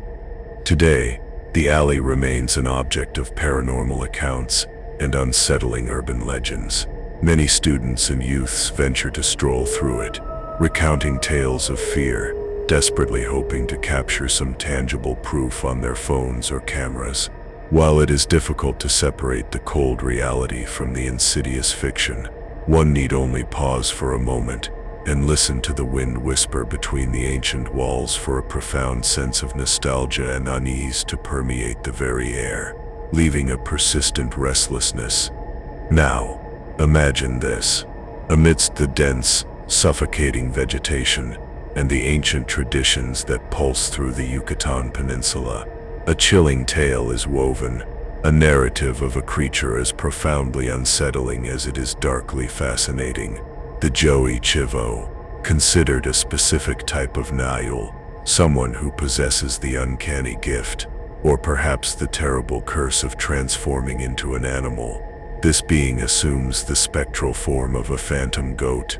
It is said to prowl the rural villages, relentlessly seeking to perpetrate mischievous acts and sinister misdeeds that shatter the tranquility of the tropical nights, leaving an indelible mark of fear.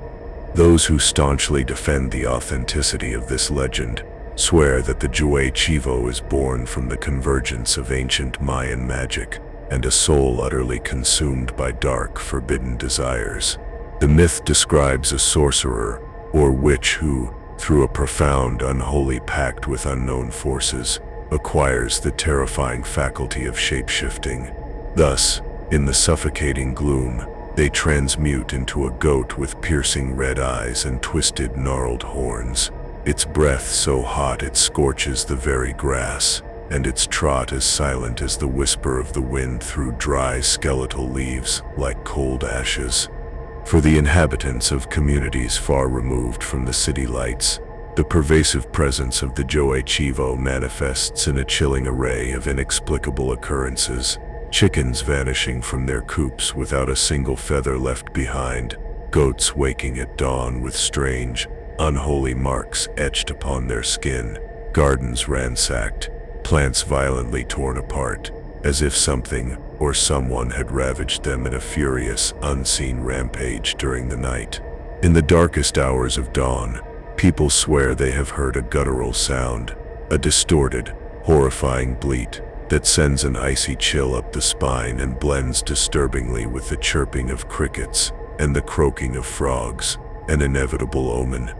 When the village dogs bark incessantly at an unseen threat, their eyes fixed on the impenetrable darkness, many whisper that it is the Joe-Chivo, lurking, waiting, its presence like a broken cross in the unseen. The legend takes an even darker turn with chilling accounts of direct encounters. There are stories of weary farmers, returning late from their arduous labors, who stumbled upon a colossal goat standing defiantly in the middle of their path. As they frantically switched on their lanterns, the beast would rear up on its hind legs, its eyes burning with a supernatural fire, a vision of pure, unadulterated evil, a frightening attraction to the unknown. Before they could even react, the monstrous animal would vanish into the dense undergrowth with impossible speed, leaving only a lingering chill and a persistent restlessness. These repeated testimonies, echoing through various villages, solidify the profound belief that something truly unsettling, something ancient and malevolent, prowls the nocturnal paths, its movements as silent as a ghost, its presence an undeniable whisper from beyond. The elders, those revered guardians of traditional wisdom, recommend a variety of precautions to keep the Guai-Chivo far from the sanctity of one's home. One of the most common is to scatter salt and place wooden crosses at the entrances of corrals. As it is believed, the creature despises the pungent taste of salt and fears the sacred symbols of faith, its power repelled by them. Others suggest reciting ancient prayers, learned from their ancestors, potent incantations capable of invoking the protection of the Aluxes, the watchful spirit guardians of the jungle.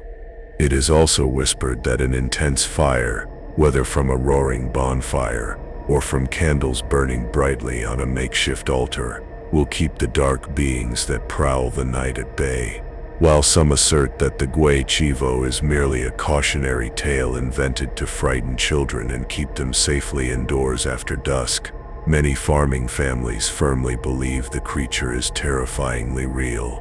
The Yucatan Peninsula, with its vibrant Mayan traditions and its intimate, unbreakable connection to the untamed wilderness, is fertile ground for such beliefs to persist and be faithfully transmitted from one generation to the next, a cracked mirror reflecting ancient fears.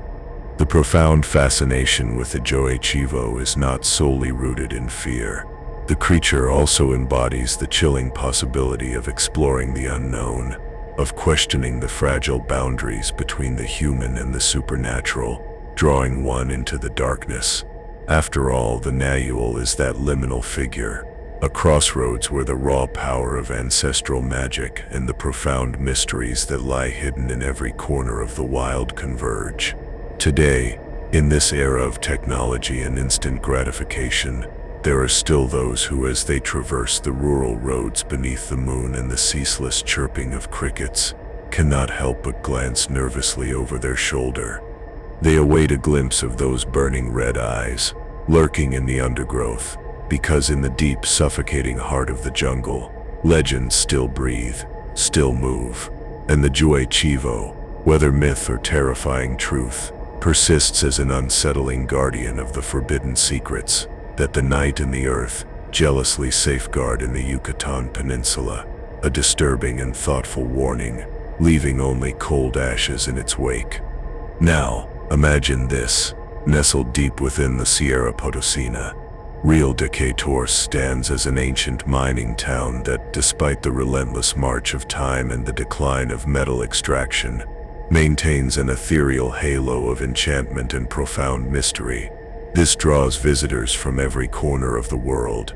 Its cobblestone streets, grand casonas with thick ancient walls, and a surrounding semi-desert landscape infuse this place with an almost oniric atmosphere, as if past and present fuse seamlessly amidst the dust and the towering mountains, a persistent restlessness that lingers in the air.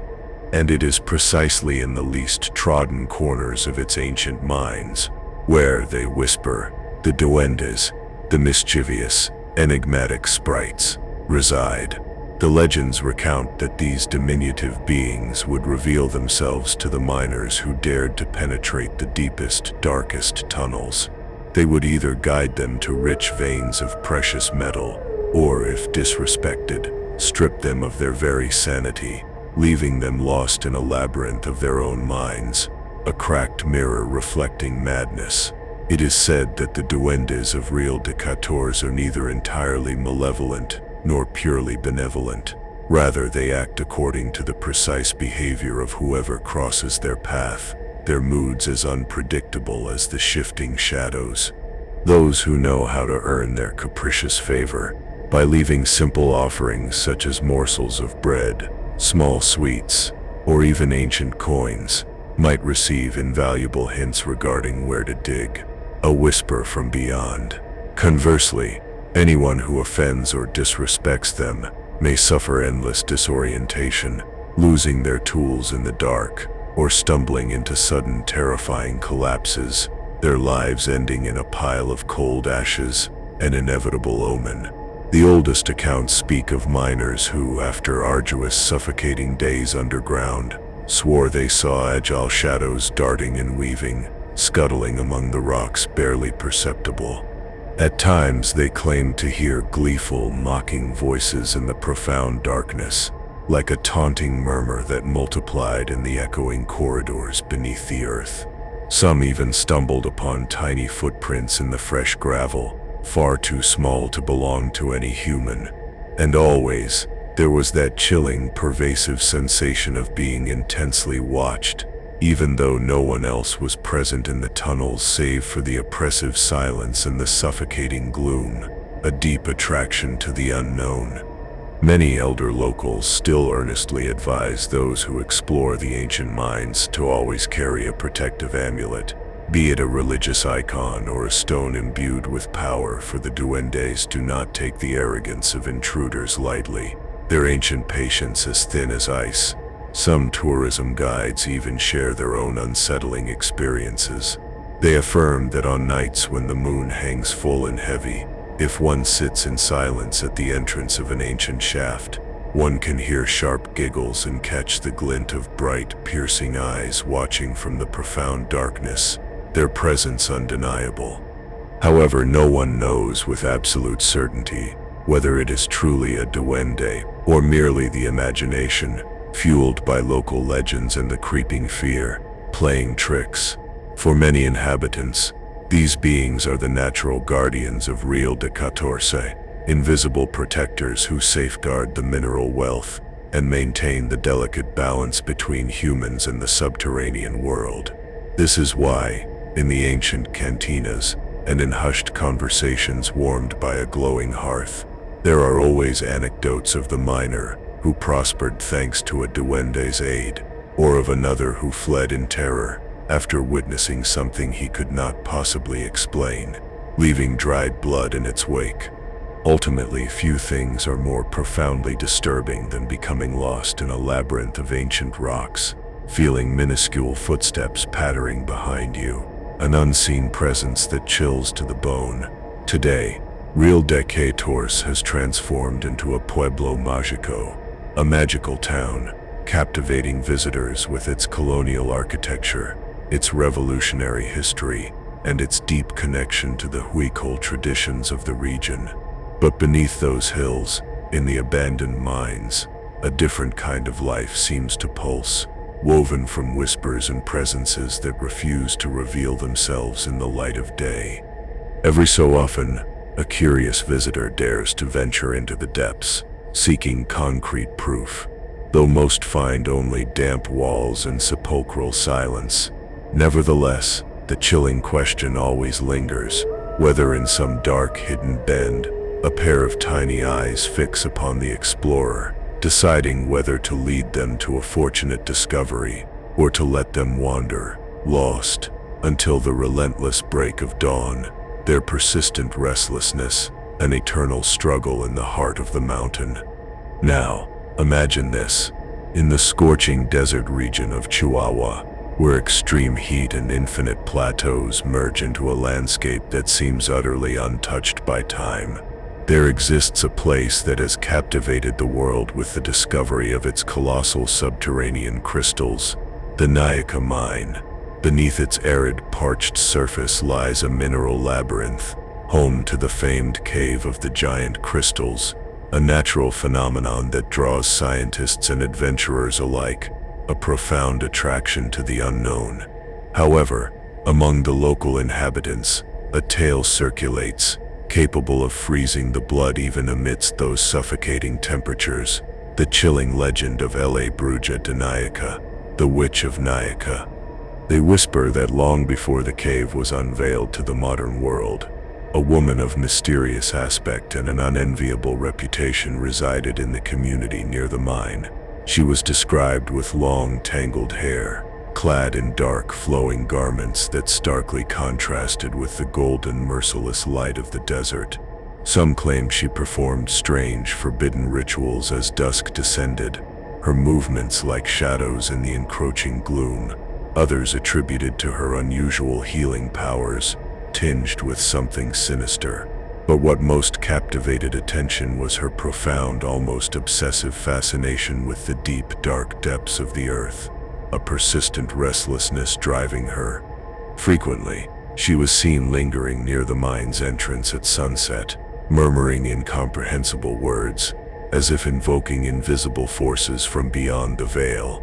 According to the legend, this woman discovered a secret passage into unexplored caverns, a forbidden pathway. Drawn by the potent energy emanating from the colossal crystals, she delved into the oppressive gloom, desperate for forbidden knowledge, or perhaps even the secret of eternal youth, her ambition reflecting like a cracked mirror. No one knows what horrors or wonders she witnessed within. Some swear she forged contact with ancient spirits, primordial entities that dwelled in the crystalline darkness. Others believe that something within the cave transformed her irrevocably, irreversibly. What all accounts agree upon is that after that terrifying incursion, the woman was never the same. Her eyes acquired a strange, unsettling glow, and her abilities, be they magical or medicinal, intensified to an unnerving degree, becoming chillingly potent. At night she would vanish without explanation, and the rare times she was seen in the village, her countenance was deathly pale, cadaverous, her skin like cold ashes. Soon, mysterious deaths of animals began to occur in the vicinity, and agonizing, mournful laments were heard emanating from the mine during the late hours. The inhabitants inevitably linked these sinister events to the pervasive presence of the woman they now all called the Witch of Nayaka, her name a terrifying whisper. Some tales assert that her obsession with the crystals drove her to perform gruesome sacrifices and dark rituals in the very heart of the earth.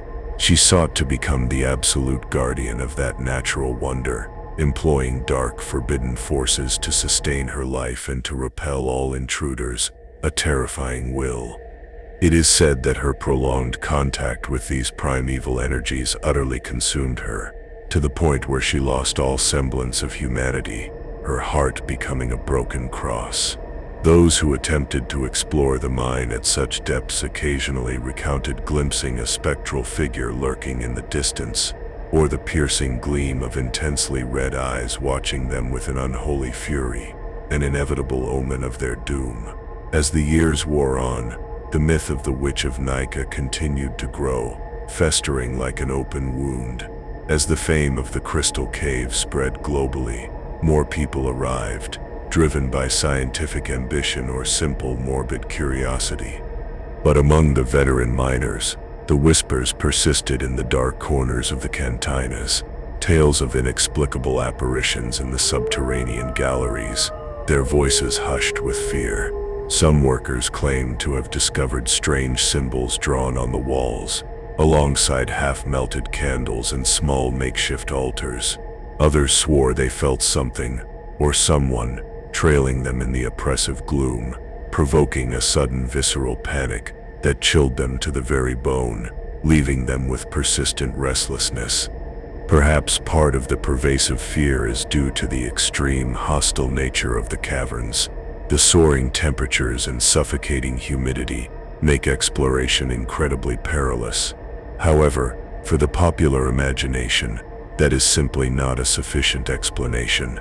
They speak of an ancient force that dwells in the depths, guarded by the Witch of Nika, a force that vehemently rejects being disturbed by profane gazes, its secrets guarded by dried blood. Today, the region continues to receive visitors, scientists and media, all captivated by the majestic crystals.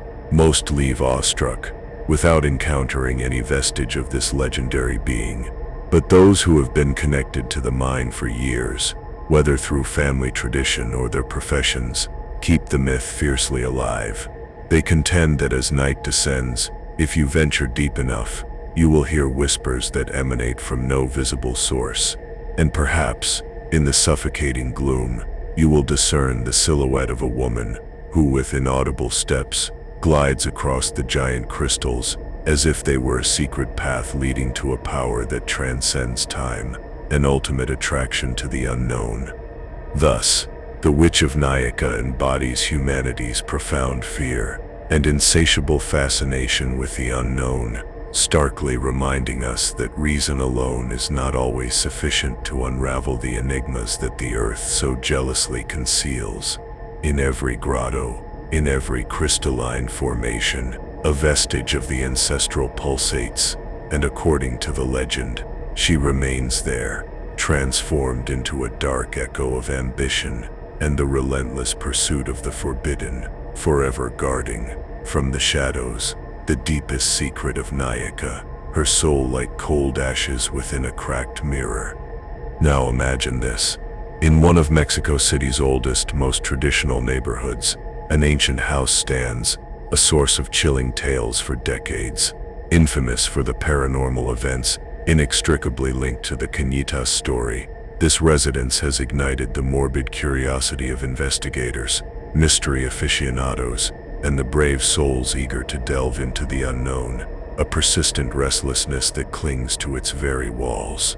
However, among all the apparitions said to haunt its corridors, one particular presence evokes a profound icy shudder in all who know her story, the haunting legend of La Novia de Canitas, the Bride of Canitas.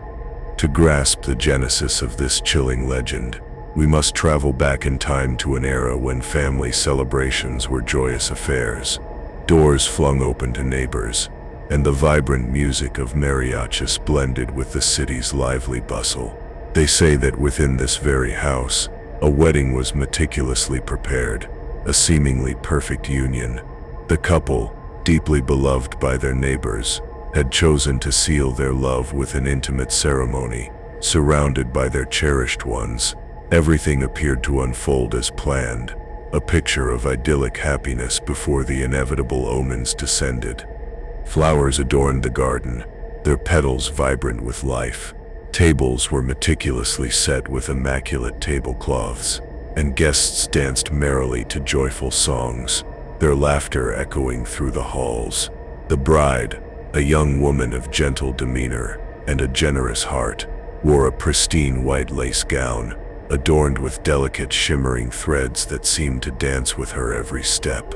Her friends had meticulously styled her hair, and her eyes reflected the radiant illusion of one finally about to unite her life with her beloved, a moment of pure, unadulterated bliss.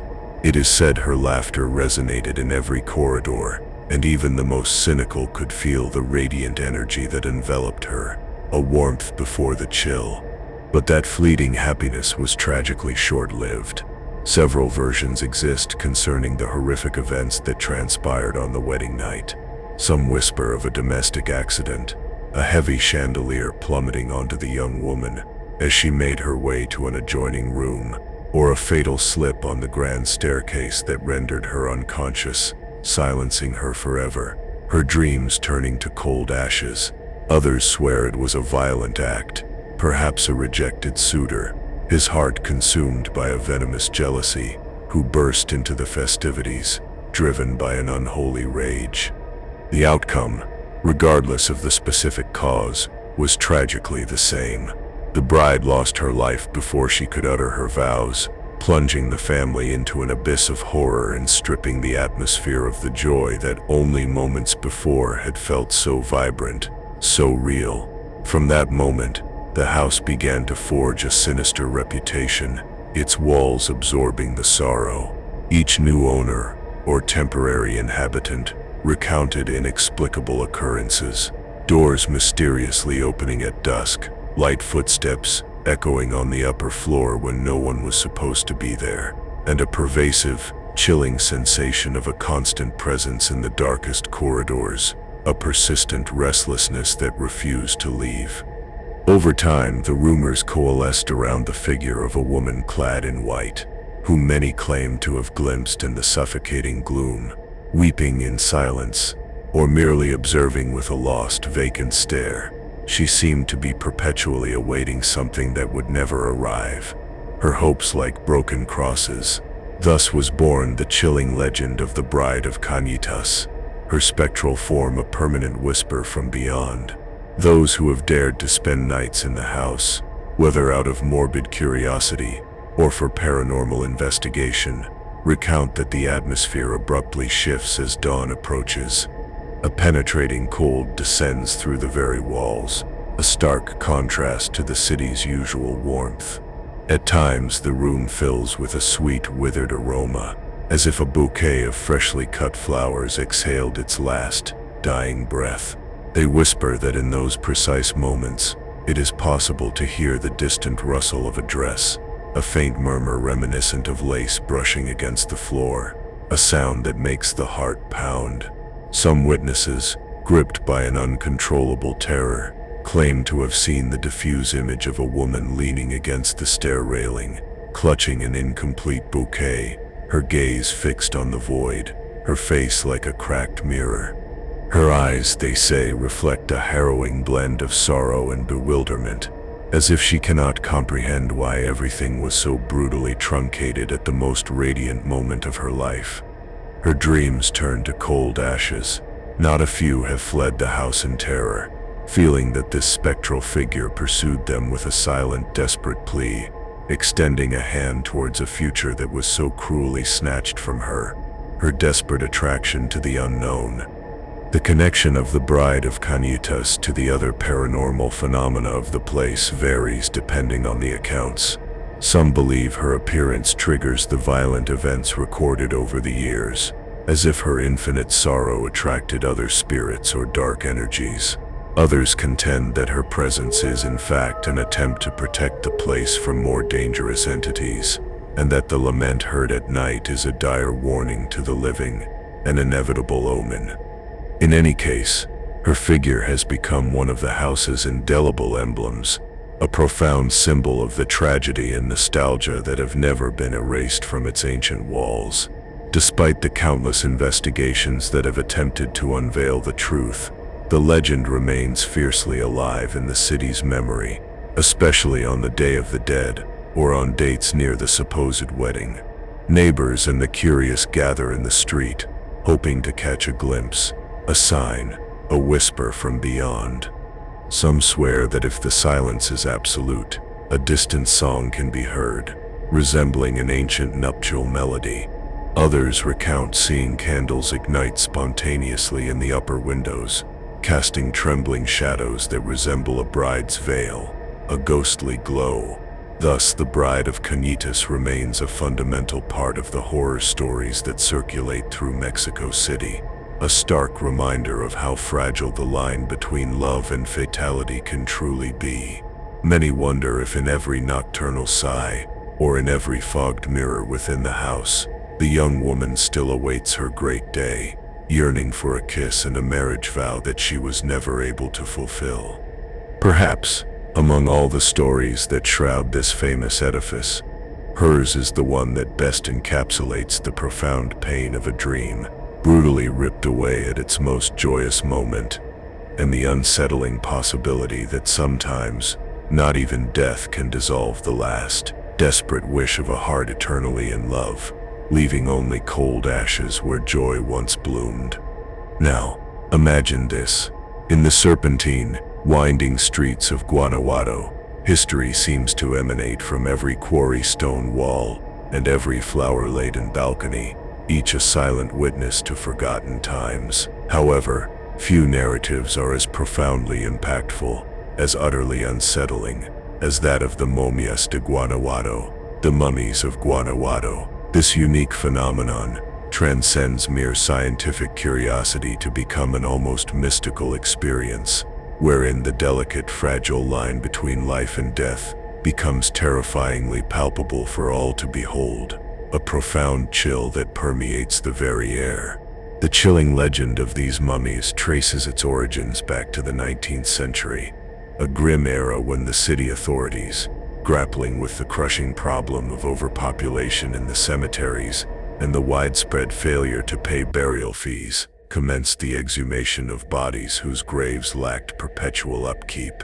It was then, to the profound astonishment of grave diggers and officials alike, that some cadavers displayed a startling, unprecedented state of preservation, dry, contorted, their countenances seemingly frozen in an eternal scream or a gesture of profound astonishment. These human figures left utterly stunned all who stumbled upon them beneath the earth, their very presence like broken crosses in the cold, damp ground. The arid mineral composition of Guanajuato's subsoil, combined with unique climatic conditions, fostered a natural mummification process that was utterly unprecedented in the region. This was a phenomenon without deliberate human intervention, a terrifying caprice of nature, leaving behind a profound chill. Over the decades, these mummified bodies became a kind of unsettling treasure for the city, a morbid attraction. Initially, they were stored without any intention of public display, but the burgeoning curiosity of visitors led to the creation of a dedicated space where they could be contemplated, stared at, with a mixture of fear and fascination. Thus was born the now famous Museum of the Mummies of Guanajuato, a place that plunges the visitor into a reverent, almost suffocating silence, broken only by hushed murmurs and cautious, uneasy footsteps, a persistent restlessness clinging to the air. Each mummy, with its hollowed eyes and withered skin, seems to tell a story, a silent scream. There are those who claim to recognize expressions of agonizing pain, profound surprise, or stoic resignation in their dry features, as if in life's very last instant, the spirit itself became trapped, forever imprisoned in the decaying flesh, a cracked mirror, reflecting eternal torment. The atmosphere within the museum is, for many, utterly overwhelming. Some guides and museum workers whisper that after closing hours, when the lights dim and the halls empty, they hear disembodied footsteps or faint whispers emanating from between the glass display cases, a haunting whisper from beyond. Others contend they perceive inexplicable temperature shifts, sudden pockets of icy coldness, as if an invisible presence roamed the corridors, desperately seeking an impossible solace, an eternal warmth that would never come. While skeptics attribute these occurrences to mere suggestion and the unique acoustics of the building, there is no shortage of accounts from guards who have left their shifts with their skin prickling with fear, unwilling to elaborate on what they supposedly witnessed or heard, their eyes wide with unspoken horrors, their memory like dried blood. The stories surrounding these mummies are varied, and often verge on the supernatural. Some popular versions speak of sorcerers who, it is said, cast powerful curses, thus prompting the strange state of preservation, their dark magic ensuring a macabre immortality. Others postulate that certain bodies belong to exceptionally devout individuals, and that their lack of decomposition is due to a divine intervention, a miracle of faith against the decay of the flesh, their souls preserved. Science, however, offers a more grounded explanation. The unique climatic conditions and the calcareous soil of Guanajuato conspired in the natural process of mummification without any deliberate method. Yet, the profound, unsettling impression these figures evoke is undeniable, a raw confrontation with mortality. Today, tourists traverse the corridors of this singular museum with a potent mixture of morbid fascination and profound respect, breathing life into a place that confronts us with a fundamental human truth. Death, inevitable and silent, can manifest in a form so intimately near, so disturbingly tangible, that it shakes the very core of our being, leaving us with persistent restlessness. Upon exiting, many are left with the chilling sensation of having glimpsed something far deeper than a mere scientific phenomenon. It is as if in every wrinkle and contortion of the mummified faces, a faint window remains open to the profound secrets that dwell on the fragile border between the breath of life and the eternal rest, an inevitable omen. Thus, the mummies of Guanajuato endure as one of Mexico's most astonishing and enigmatic vestiges. They are silent, grim guardians of stories that perhaps will never be fully told, fragmented pieces of a past that now rest in glass cases and echoing corridors, starkly reminding every visitor of our own inherent fragility and the profound mystery that shrouds the final journey, leaving only cold ashes. In that chilling encounter between life and death, Guanajuato solidifies its place as a realm where history, science, and legend unite in a narrative that profoundly shakes both the mind and the heart, an eternal attraction to the unknown. Now, imagine this. In the ancient beating heart of Zacatecas, where cobblestone streets and towering quarry stone walls have borne witness to centuries of history, the cathedral basilica rises, its imposing Baroque facade a testament to a bygone era. Among its countless treasures and intricate artistic details, one of the greatest draws is the famed campana gorda, the fat bell, whose immense dimensions and potent booming sound have given rise to chilling tales that transcend the mere marvel of colonial engineering, enveloping it in an ethereal halo of profound mystery and enduring legend. The elders of the region, their voices raspy with age, whisper that many centuries ago, when the decision was made to cast the bell for the grand cathedral, expert artisans were summoned, and a colossal furnace was prepared to melt the metal. The entire community awaited that momentous occasion with bated breath, for in Christian tradition, bells do not merely mark the hours or call to mass. They are considered sacred symbols of protection and spiritual unity, their sound a bridge to the divine.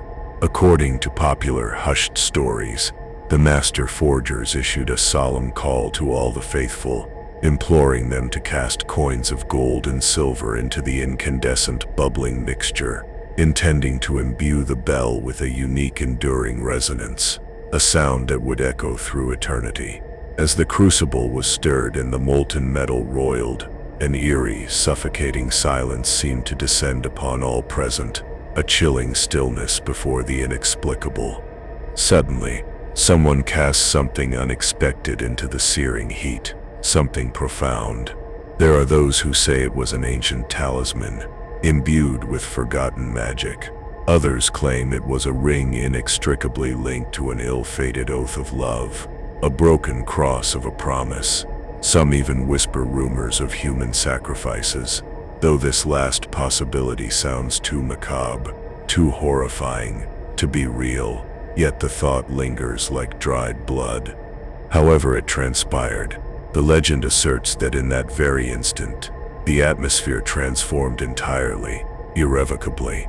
The air grew heavy with a tension that pricked the skin, and many witnesses frantically crossed themselves, utterly convinced that some arcane power, ancient and formidable, had awakened, its presence an undeniable whisper from beyond.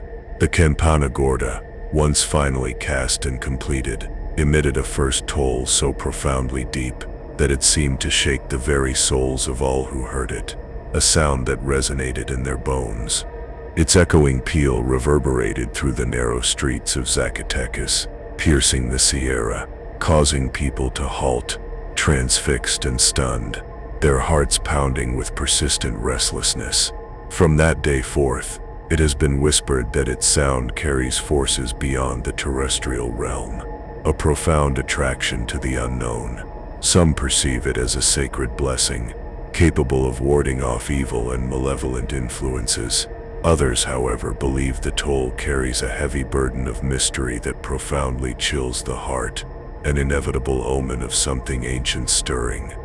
As the years blurred into centuries, chilling stories emerged of altar boys who, ascending the towering belfry, believed they heard whispers or mournful laments emanating from the bell itself, its metal imbued with sorrow. There are also those who swear that during certain eclipses or on nights of profound oppressive silence, if one approaches the cathedral's ancient walls, one can perceive a faint vibration, a subtle tremor, as if the bell held a hidden internal heartbeat, a secret life. The most skeptical among us attribute these sensations to mere acoustics and the currents of wind that flow through the streets, rationalizing away the mystery.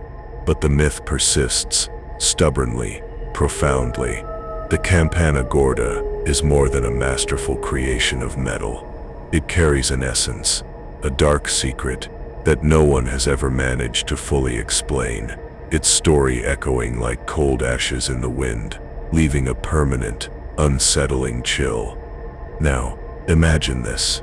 In the ancient fields and winding paths of Mexico, where night and the moon give rise to stories that drift between the shifting mists, a figure shrouded in profound mystery is spoken of, El Charro de las Calaveras, the Charro of the Skulls. Known across diverse regions, this enigmatic horseman tends to appear in moments of intense tension or imminent danger, mounted upon a steed that some claim possesses spectral glowing eyes, and whose horseshoes make barely a whisper of sound as it gallops, like a ghost, leaving only cold ashes in its wake. The very image of the charro seizes anyone who beholds him for the first time, clad in an elegant charro suit, adorned with intricate embroideries that eerily resemble skulls and other funereal motifs, and wearing a sombrero that casts impossible shadows over his face. His presence is an undeniable omen. They whisper that his figure seems to materialize from thin air, as if emerging from the deepest, darkest recesses of the night, ready to intervene in terrestrial affairs that transcend the human realm. His purpose as inscrutable as the shadows themselves. Certain chilling accounts indicate that his presence heralds a near death or an inevitable misfortune. Hence, upon seeing him, most people flee in a terrified frenzy, frantically crossing themselves and murmuring prayers, desperate that the ill omen will not touch their homes, their families. Others, however, assert that the Charro de las Calaveras acts as a guardian, appearing to warn travelers of imminent perils, a protector from the other side, his intentions as ambiguous as a cracked mirror. There are stories of individuals who, caught in the throes of a violent storm, or cornered by ruthless bandits, witnessed the charro burst forth with the furious might of a tempest. Without uttering a single word, he would drive away the criminals, or guide the desperate souls to a safe haven, only to vanish into the dust and oppressive gloom, leaving a profound chill and a persistent restlessness. The inherent ambiguity in his behavior has spawned myriad interpretations, each one weaving another thread into his dark tapestry. Some speculate he is a penitent soul, a man who, in life, was so utterly cruel that he is now condemned to redeem his sins by aiding the defenseless, his soul forever burdened by dried blood. Others believe he is an emissary of death, a psychopomp with distinctly Mexican traits, tasked with guiding lost souls towards the afterlife, his purpose shrouded in the deepest mystery, an attraction to the unknown. There are those who recount encounters where the charro, with a deep, resonant voice and a challenging gaze, poses profound questions about the life and destiny of those who cross his path. And if the interrogated soul lies or displays vileness, the outcome is usually fatal, their fate sealed. Over time, the legend has been passed down by flickering campfires, in cautionary tales for children, and in popular corridos, fueling the notion that in rural regions, ancient traditions and supernatural forces coexist inextricably with daily life. Many rancheros and vaqueros, upon concluding their day's work beneath the vast star-studded sky, crossed themselves before retiring, recalling the terrifying stories of their elders. Because in any solitary spot, when the silence is broken only by the chirping of crickets, one never knows if the distant trot of a horse belongs to a common traveler or to the Charro de las Calaveras, who approaches with an inscrutable, chilling purpose, his shadow like a broken cross. Today, the figure of the Charro de las Calaveras also features in films and theatrical representations, where the tenebrous merges with the fascinating. However, those who inhabit the most remote areas swear that his presence is as real as the indelible hoofprints left on the path after a spectral ride. They assert that if life and death had a messenger in Mexican territory, it would be this tireless horseman, who occasionally appears to remind people that sometimes destiny itself rides by your side, a chilling whisper from beyond. Thus, the Charro de las Calaveras endures as a living legend, an emblem of folklore and the profound mystery that dwells in the soul of the Mexican countryside. His story warns that the borders between the natural and the supernatural can shatter in the blink of an eye, and that in the immense night, a simple whinny can herald salvation or the cold judgment of an inevitable omen. Now imagine this. In an ancient normal school, nestled within a Mexican city, surrounded by gentle hills and permeated by an almost provincial air, stories are whispered, passing from generation to generation among students, teachers, and staff. The institution, with its long, echoing corridors and spacious classrooms, has been the formative ground for countless future educators over decades, its walls steeped in both knowledge and forgotten sorrows. However, amidst the echoes of learning and the bustling chatter of young people, a more somber rumor persists, like a chill on the wind, that of a mysterious presence that roams these very facilities when night descends, an attraction to the unknown. Most accounts point to a single tragic event that indelibly scarred the campus many years ago. Some whisper of a professor, utterly devoted to his vocation, so consumed by study and the meticulous preparation of his students that he would remain until the late hours, correcting exams and planning lessons. Over time, and under the relentless pressure to demand nothing less than excellence, the teacher was slowly, insidiously consumed by a strange, unsettling obsession, his mind a cracked mirror. They say that one night, utterly steeped in exhaustion and despair, he lost his life under unclear circumstances, alone in a classroom that seemed unwilling to release him from its rigorous grip, his soul dissolving into cold ashes. Others, more inclined to macabre drama, speculate about a student who, a victim of injustice or the crushing incomprehension of the school authorities, ended her own existence, leaving behind a trail of scattered books and notebooks on the floor, a testament to her despair, her final act an inevitable omen.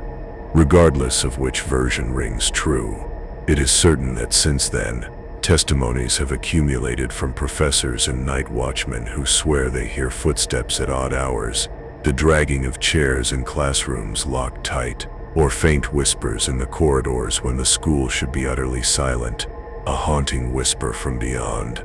Some mention catching a fleeting glimpse, out of the corner of their eye, of the silhouette of a middle-aged man in formal attire, clutching a briefcase under his arm, standing at the doorway of a classroom, a persistent restlessness clinging to his spectral form.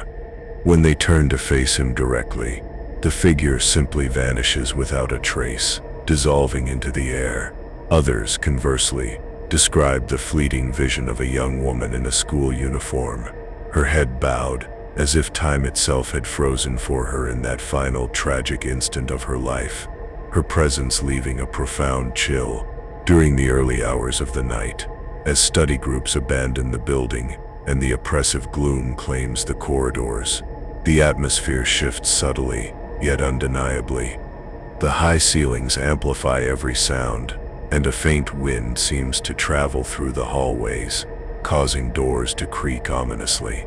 Every so often, a guard recounts feeling that someone watches him from a distance, or has heard a muffled murmur calling his name. Yet, upon flipping on the lights and meticulously checking every corner, he finds no one, only empty space.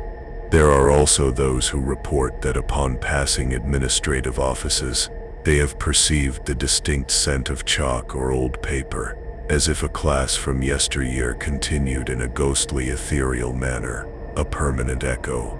Among the students, the chilling story of the ghost of the normal school has become an obligatory topic in nocturnal gatherings.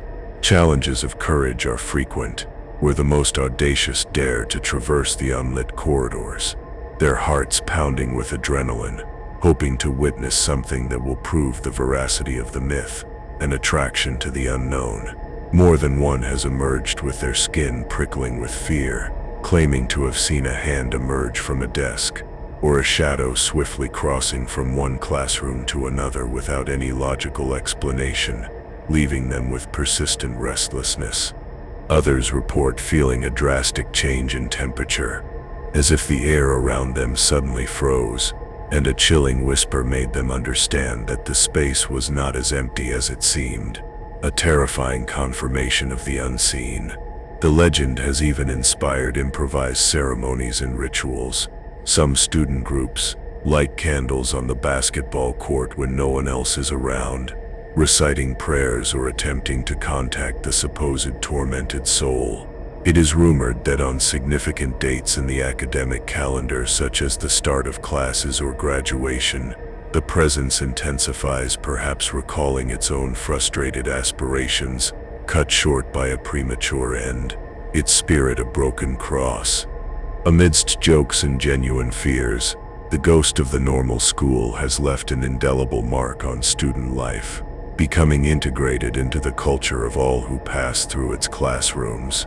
Thus, this place, which by day overflows with laughter, exams, and aspirations, transforms by night into a labyrinth of corridors where the unknown seems to whisper from every corner, its presence like dried blood on ancient stone. Like so many legends in Mexico's school grounds, that of the normal school ghost weaves together elements of tragedy, academic passion, and inexplicable events, starkly reminding us that sometimes teaching can transcend the barrier of death, leaving only cold ashes where life once thrived.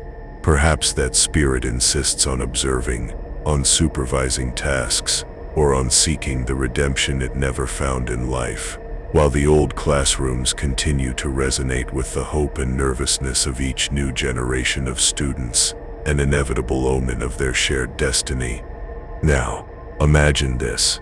On the most silent nights, when the moon's pale light barely kisses the dusty, winding rural roads of Mexico, it is said that a monotonous, agonizing sound can be heard, the mournful creak of wooden wheels, advancing slowly, inexorably, that unmistakable, chilling noise, for those who have been cursed to hear it, marks the arrival of something deeply feared and anciently legendary.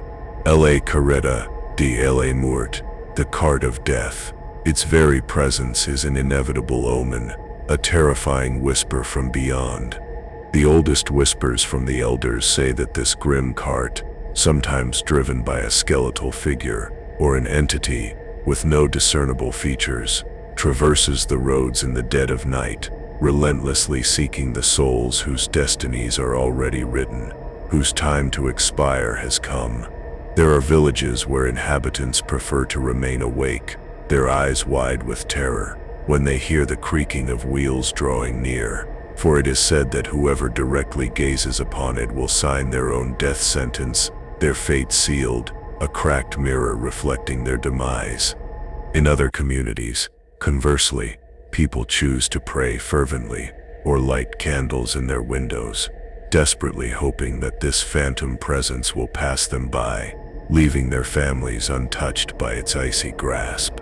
Some accounts describe the cart as an ancient, decaying structure, fashioned from worm-eaten wood, and a frame of oxidized metal, illuminated by a deathly dim light that instead of dispelling the shadows, seems to feed them, making them writhe and grow, a profound chill in the air. Heavy chains, dragging and rattling against the ground, intensify the funereal atmosphere. The driver, when discernible, is cloaked in a tattered cape or ragged tunic, and their face is nothing more than a skull or a grimace shrouded in impenetrable shadows, their presence like cold ashes. Other testimonies, however, recount that the cart appears empty, as if moving of its own accord, propelled by an invisible force that inexorably drags it forward, a terrifying and persistent restlessness. The legend insists that with each chilling journey, the cart of death halts its passage before the house or dwelling of the person destined to depart from this world, their time finally up. It is said that on those nights, the dogs cry and howl incessantly, their mournful wails piercing the suffocating darkness, while people, seized by a somber premonition, feel an icy coldness that seeps deep into their bones. The following morning, it is not uncommon for news of a sudden death to spread, leaving behind the unsettling question of whether anyone had witnessed the sinister vision during the dead of night. In certain villages of Veracruz, Tabasco, and other regions, this harrowing story has merged with the chilling idea of a cart drawn by spectral horses with glowing red eyes. These equines, cloaked in a misty veil, neigh mournfully, announcing the imminent arrival of death, their cries a whisper from beyond. Some claim that whoever manages to muster the courage to confront the cart, gazing directly at it or positioning themselves in its path, might succeed in postponing their own departure, but at the terrible cost of bearing an indescribable consuming terror, a deep attraction to the unknown. Other versions assert that it is utterly impossible to stop it, for this funereal carriage comes directly from the afterlife, immune to the laws of man, its progress relentless. The oral histories have served to instill a reverent fear of the night. Grandmothers and grandfathers narrate to children that it is best not to wander too late through the streets, for the cart of death might mistake them for the soul it seeks, or worse, compel them to join its eternal horrifying journey, their destiny intertwined with its path, their life reduced to cold ashes. There are even those who attribute certain nocturnal accidents to the malevolent influence of this entity, as if its mere presence distorted reality and the perception of the unfortunate souls who dare to wander into its path. Despite the terrifying nature of the legend, there is an underlying sense of resignation that emanates from it. The cart asks no permission, nor does it halt its march, symbolizing that death arrives when it is meant to arrive, regardless of our fears or plans, an unavoidable fate. In some accounts, it is insisted that if you hear the cart, it is best to remain still, to close all doors and windows, and to pray with fervent devotion, or seek protection from the saints, their symbols like broken crosses against the darkness. Whether by genuine belief or by desperate precaution, many prefer not to risk witnessing the apparition, for the slightest interaction with this funereal carriage could irrevocably seal an irreversible, horrifying destiny, a cracked mirror of their fate. Now, imagine this. Across the sprawling geography of Mexico in diverse communities and states, tales often circulate about mysterious rocks that capture the profound attention of locals. Known by various names and shrouded in layers of ancient superstitions, they are colloquially referred to as piedras encantadas, enchanted stones. Each one safeguards its own unique, chilling history, yet they share a common, unsettling characteristic: the pervasive belief that they are far more than mere fragments of rock, but living, breathing entities, an inevitable omen. Whether due to their capricious, unearthly shapes, to strange, ethereal lights that encompass them as night descends, or to inexplicable events inextricably linked to them, these stones have taken deep root in popular imagination, as portals to the supernatural, gateways to the other side. One of the most famous versions speaks of a colossal stone looming on the outskirts of an ancient forgotten village. According to the inhabitants, the rock possessed a peculiar, almost otherworldly glow as dusk fell, as if a faint, dancing flame ignited deep within its very core, its light a whisper from beyond. Shepherds and farmers returning home at the end of their arduous day swore they heard murmurs emanating from the stone, faint whispers that blended disturbingly with the wind and the distant chirping of crickets. When someone dared to approach too closely, the sensation was akin to standing before a living being, with its own subtle respiration and a very faint heartbeat that pulsed from its mineral center, a persistent restlessness emanating from the earth.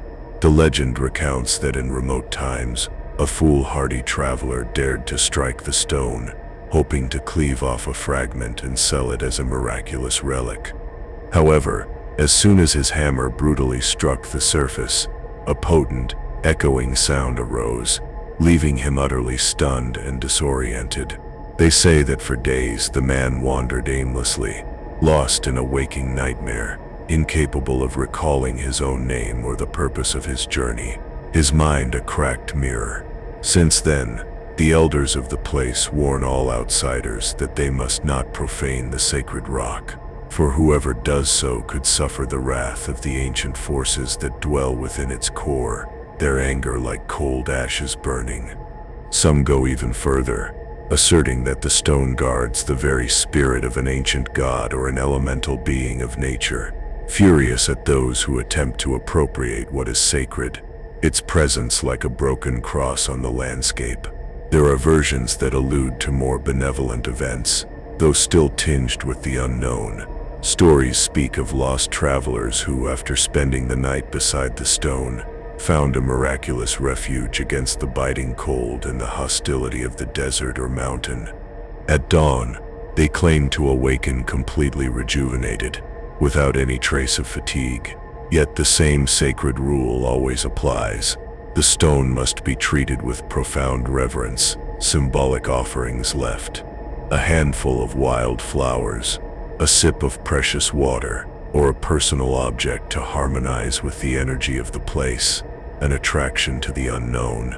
Those who follow this ritual swear they feel a deep, abiding peace, as if nature itself approves of their presence, a profound connection to the ancient earth.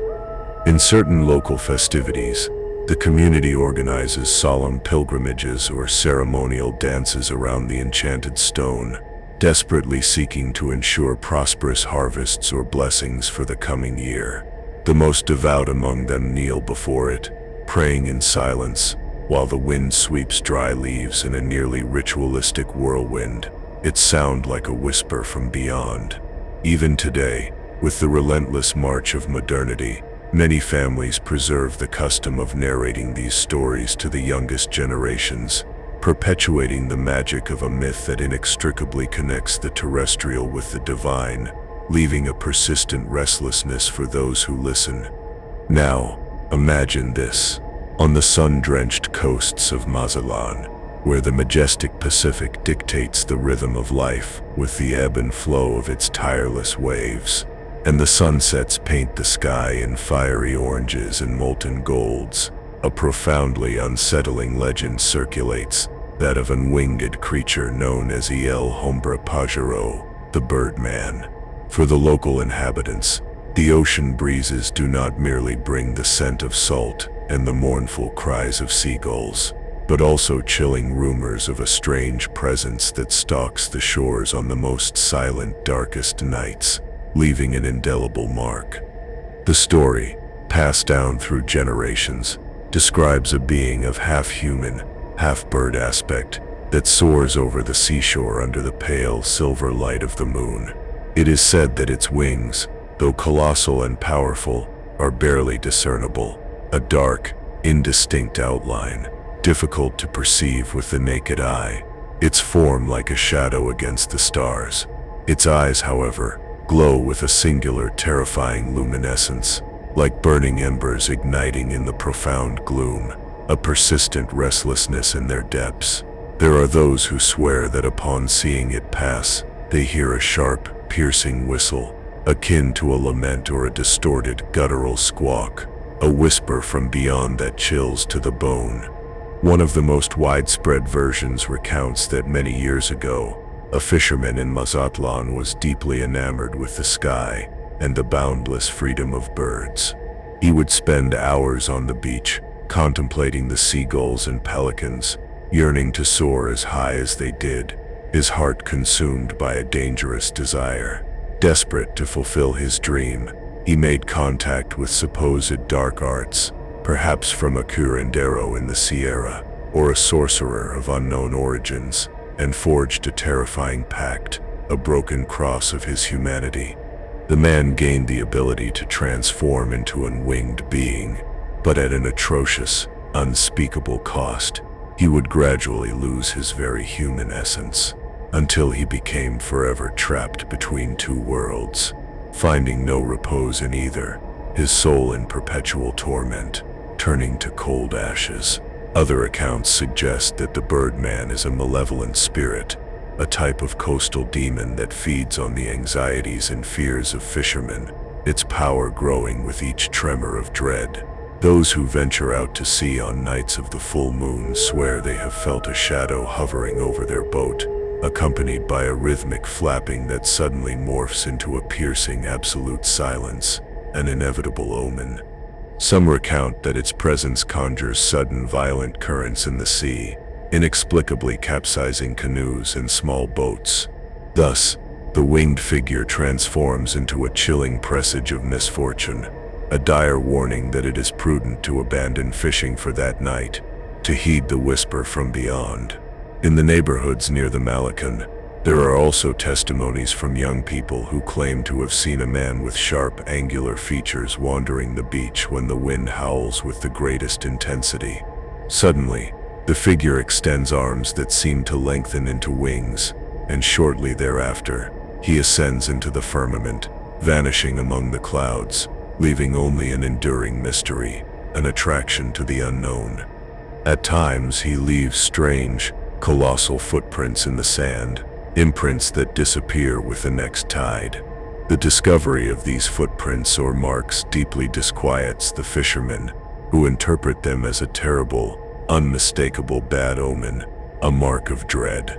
Today, the legend of the Birdman coexists with Mazatlan's vibrant tourist life. While visitors enjoy the restaurants and regional music, few imagine that in the evening conversations, local families continue to narrate the exploits of that strange being, their voices hushed with a mixture of fear and fascination. It is common to hear precautions exchanged among veteran fishermen. Do not venture into the sea if you hear strange whistles. It could be him. This warning resonates with the power of a prayer, desperately seeking to appease the danger that descends from the heavens. The Birdman of Mazatlan, whether myth or terrifying reality, reminds us of the profound, dangerous yearnings that stir the human heart. He represents the insidious temptation to break natural barriers, the desperate desire to conquer that which is not our destiny, his ambition like a cracked mirror.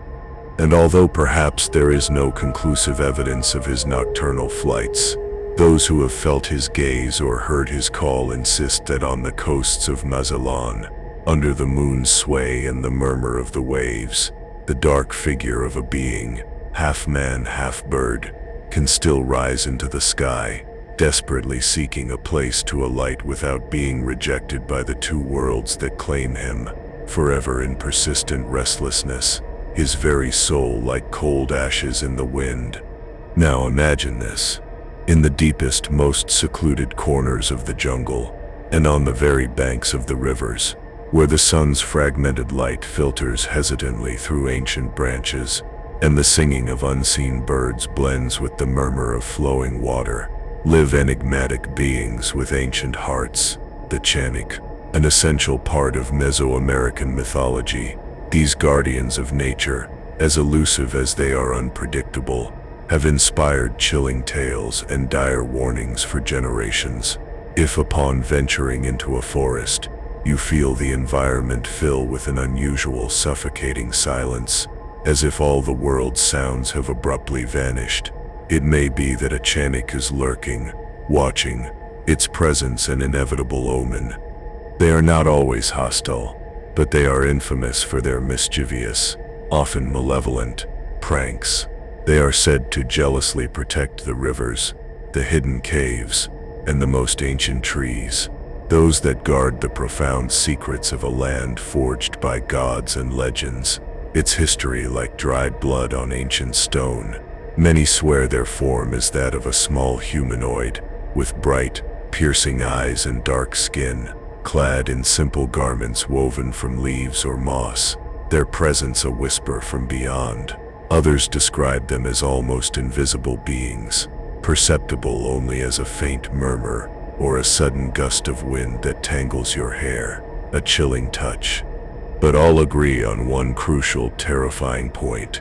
It is unwise to anger them.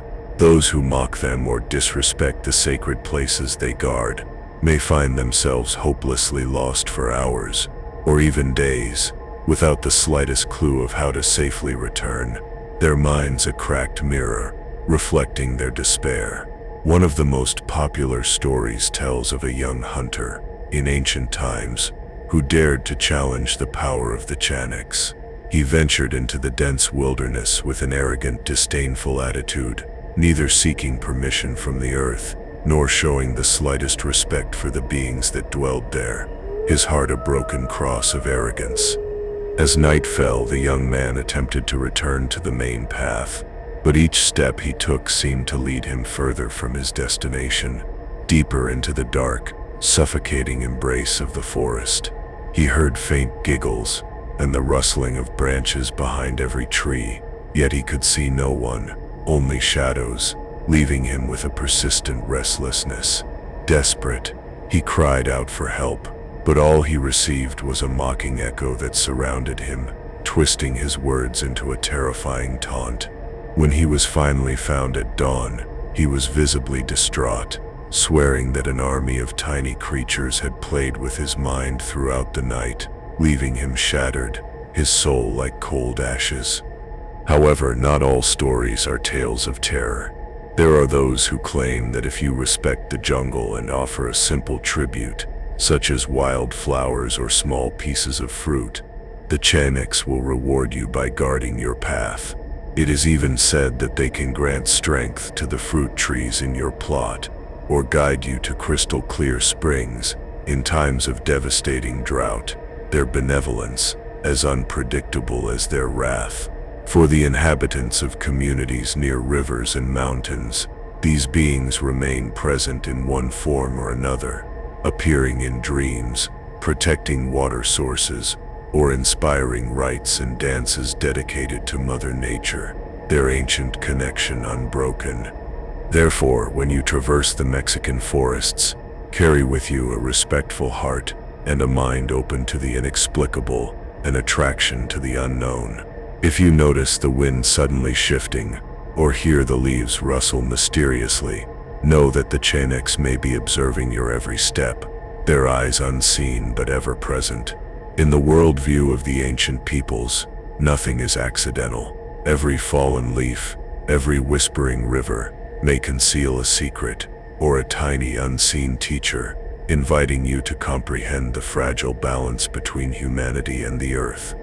So, the next time you pause to listen to the heartbeat of the forest, or to contemplate a crystal clear stream, remember, in these sacred places, the Chaneks dwell, and perhaps, if your presence is worthy of their favor, they will allow you a glimpse of their profound mystery, making every step in the depths of the wilderness an intimate dialogue with the ancient magic that still stubbornly resists the relentless march of time, leaving an indelible mark.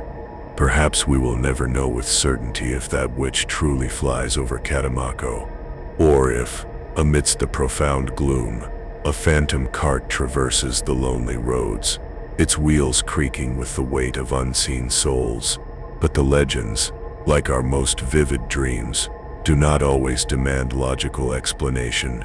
They bind us, They warn us, they teach us, and above all, they relentlessly remind us that Mexico is steeped in a pervasive magic, even in those forgotten paths where the moon itself barely dares to shine, where secrets are guarded by cold ashes and dried blood, where every whisper from beyond leaves a persistent restlessness. Thank you for joining me on this chilling journey through the veil. Until the next time, may your path be clear of shadows, and your dreams free from the inevitable omens.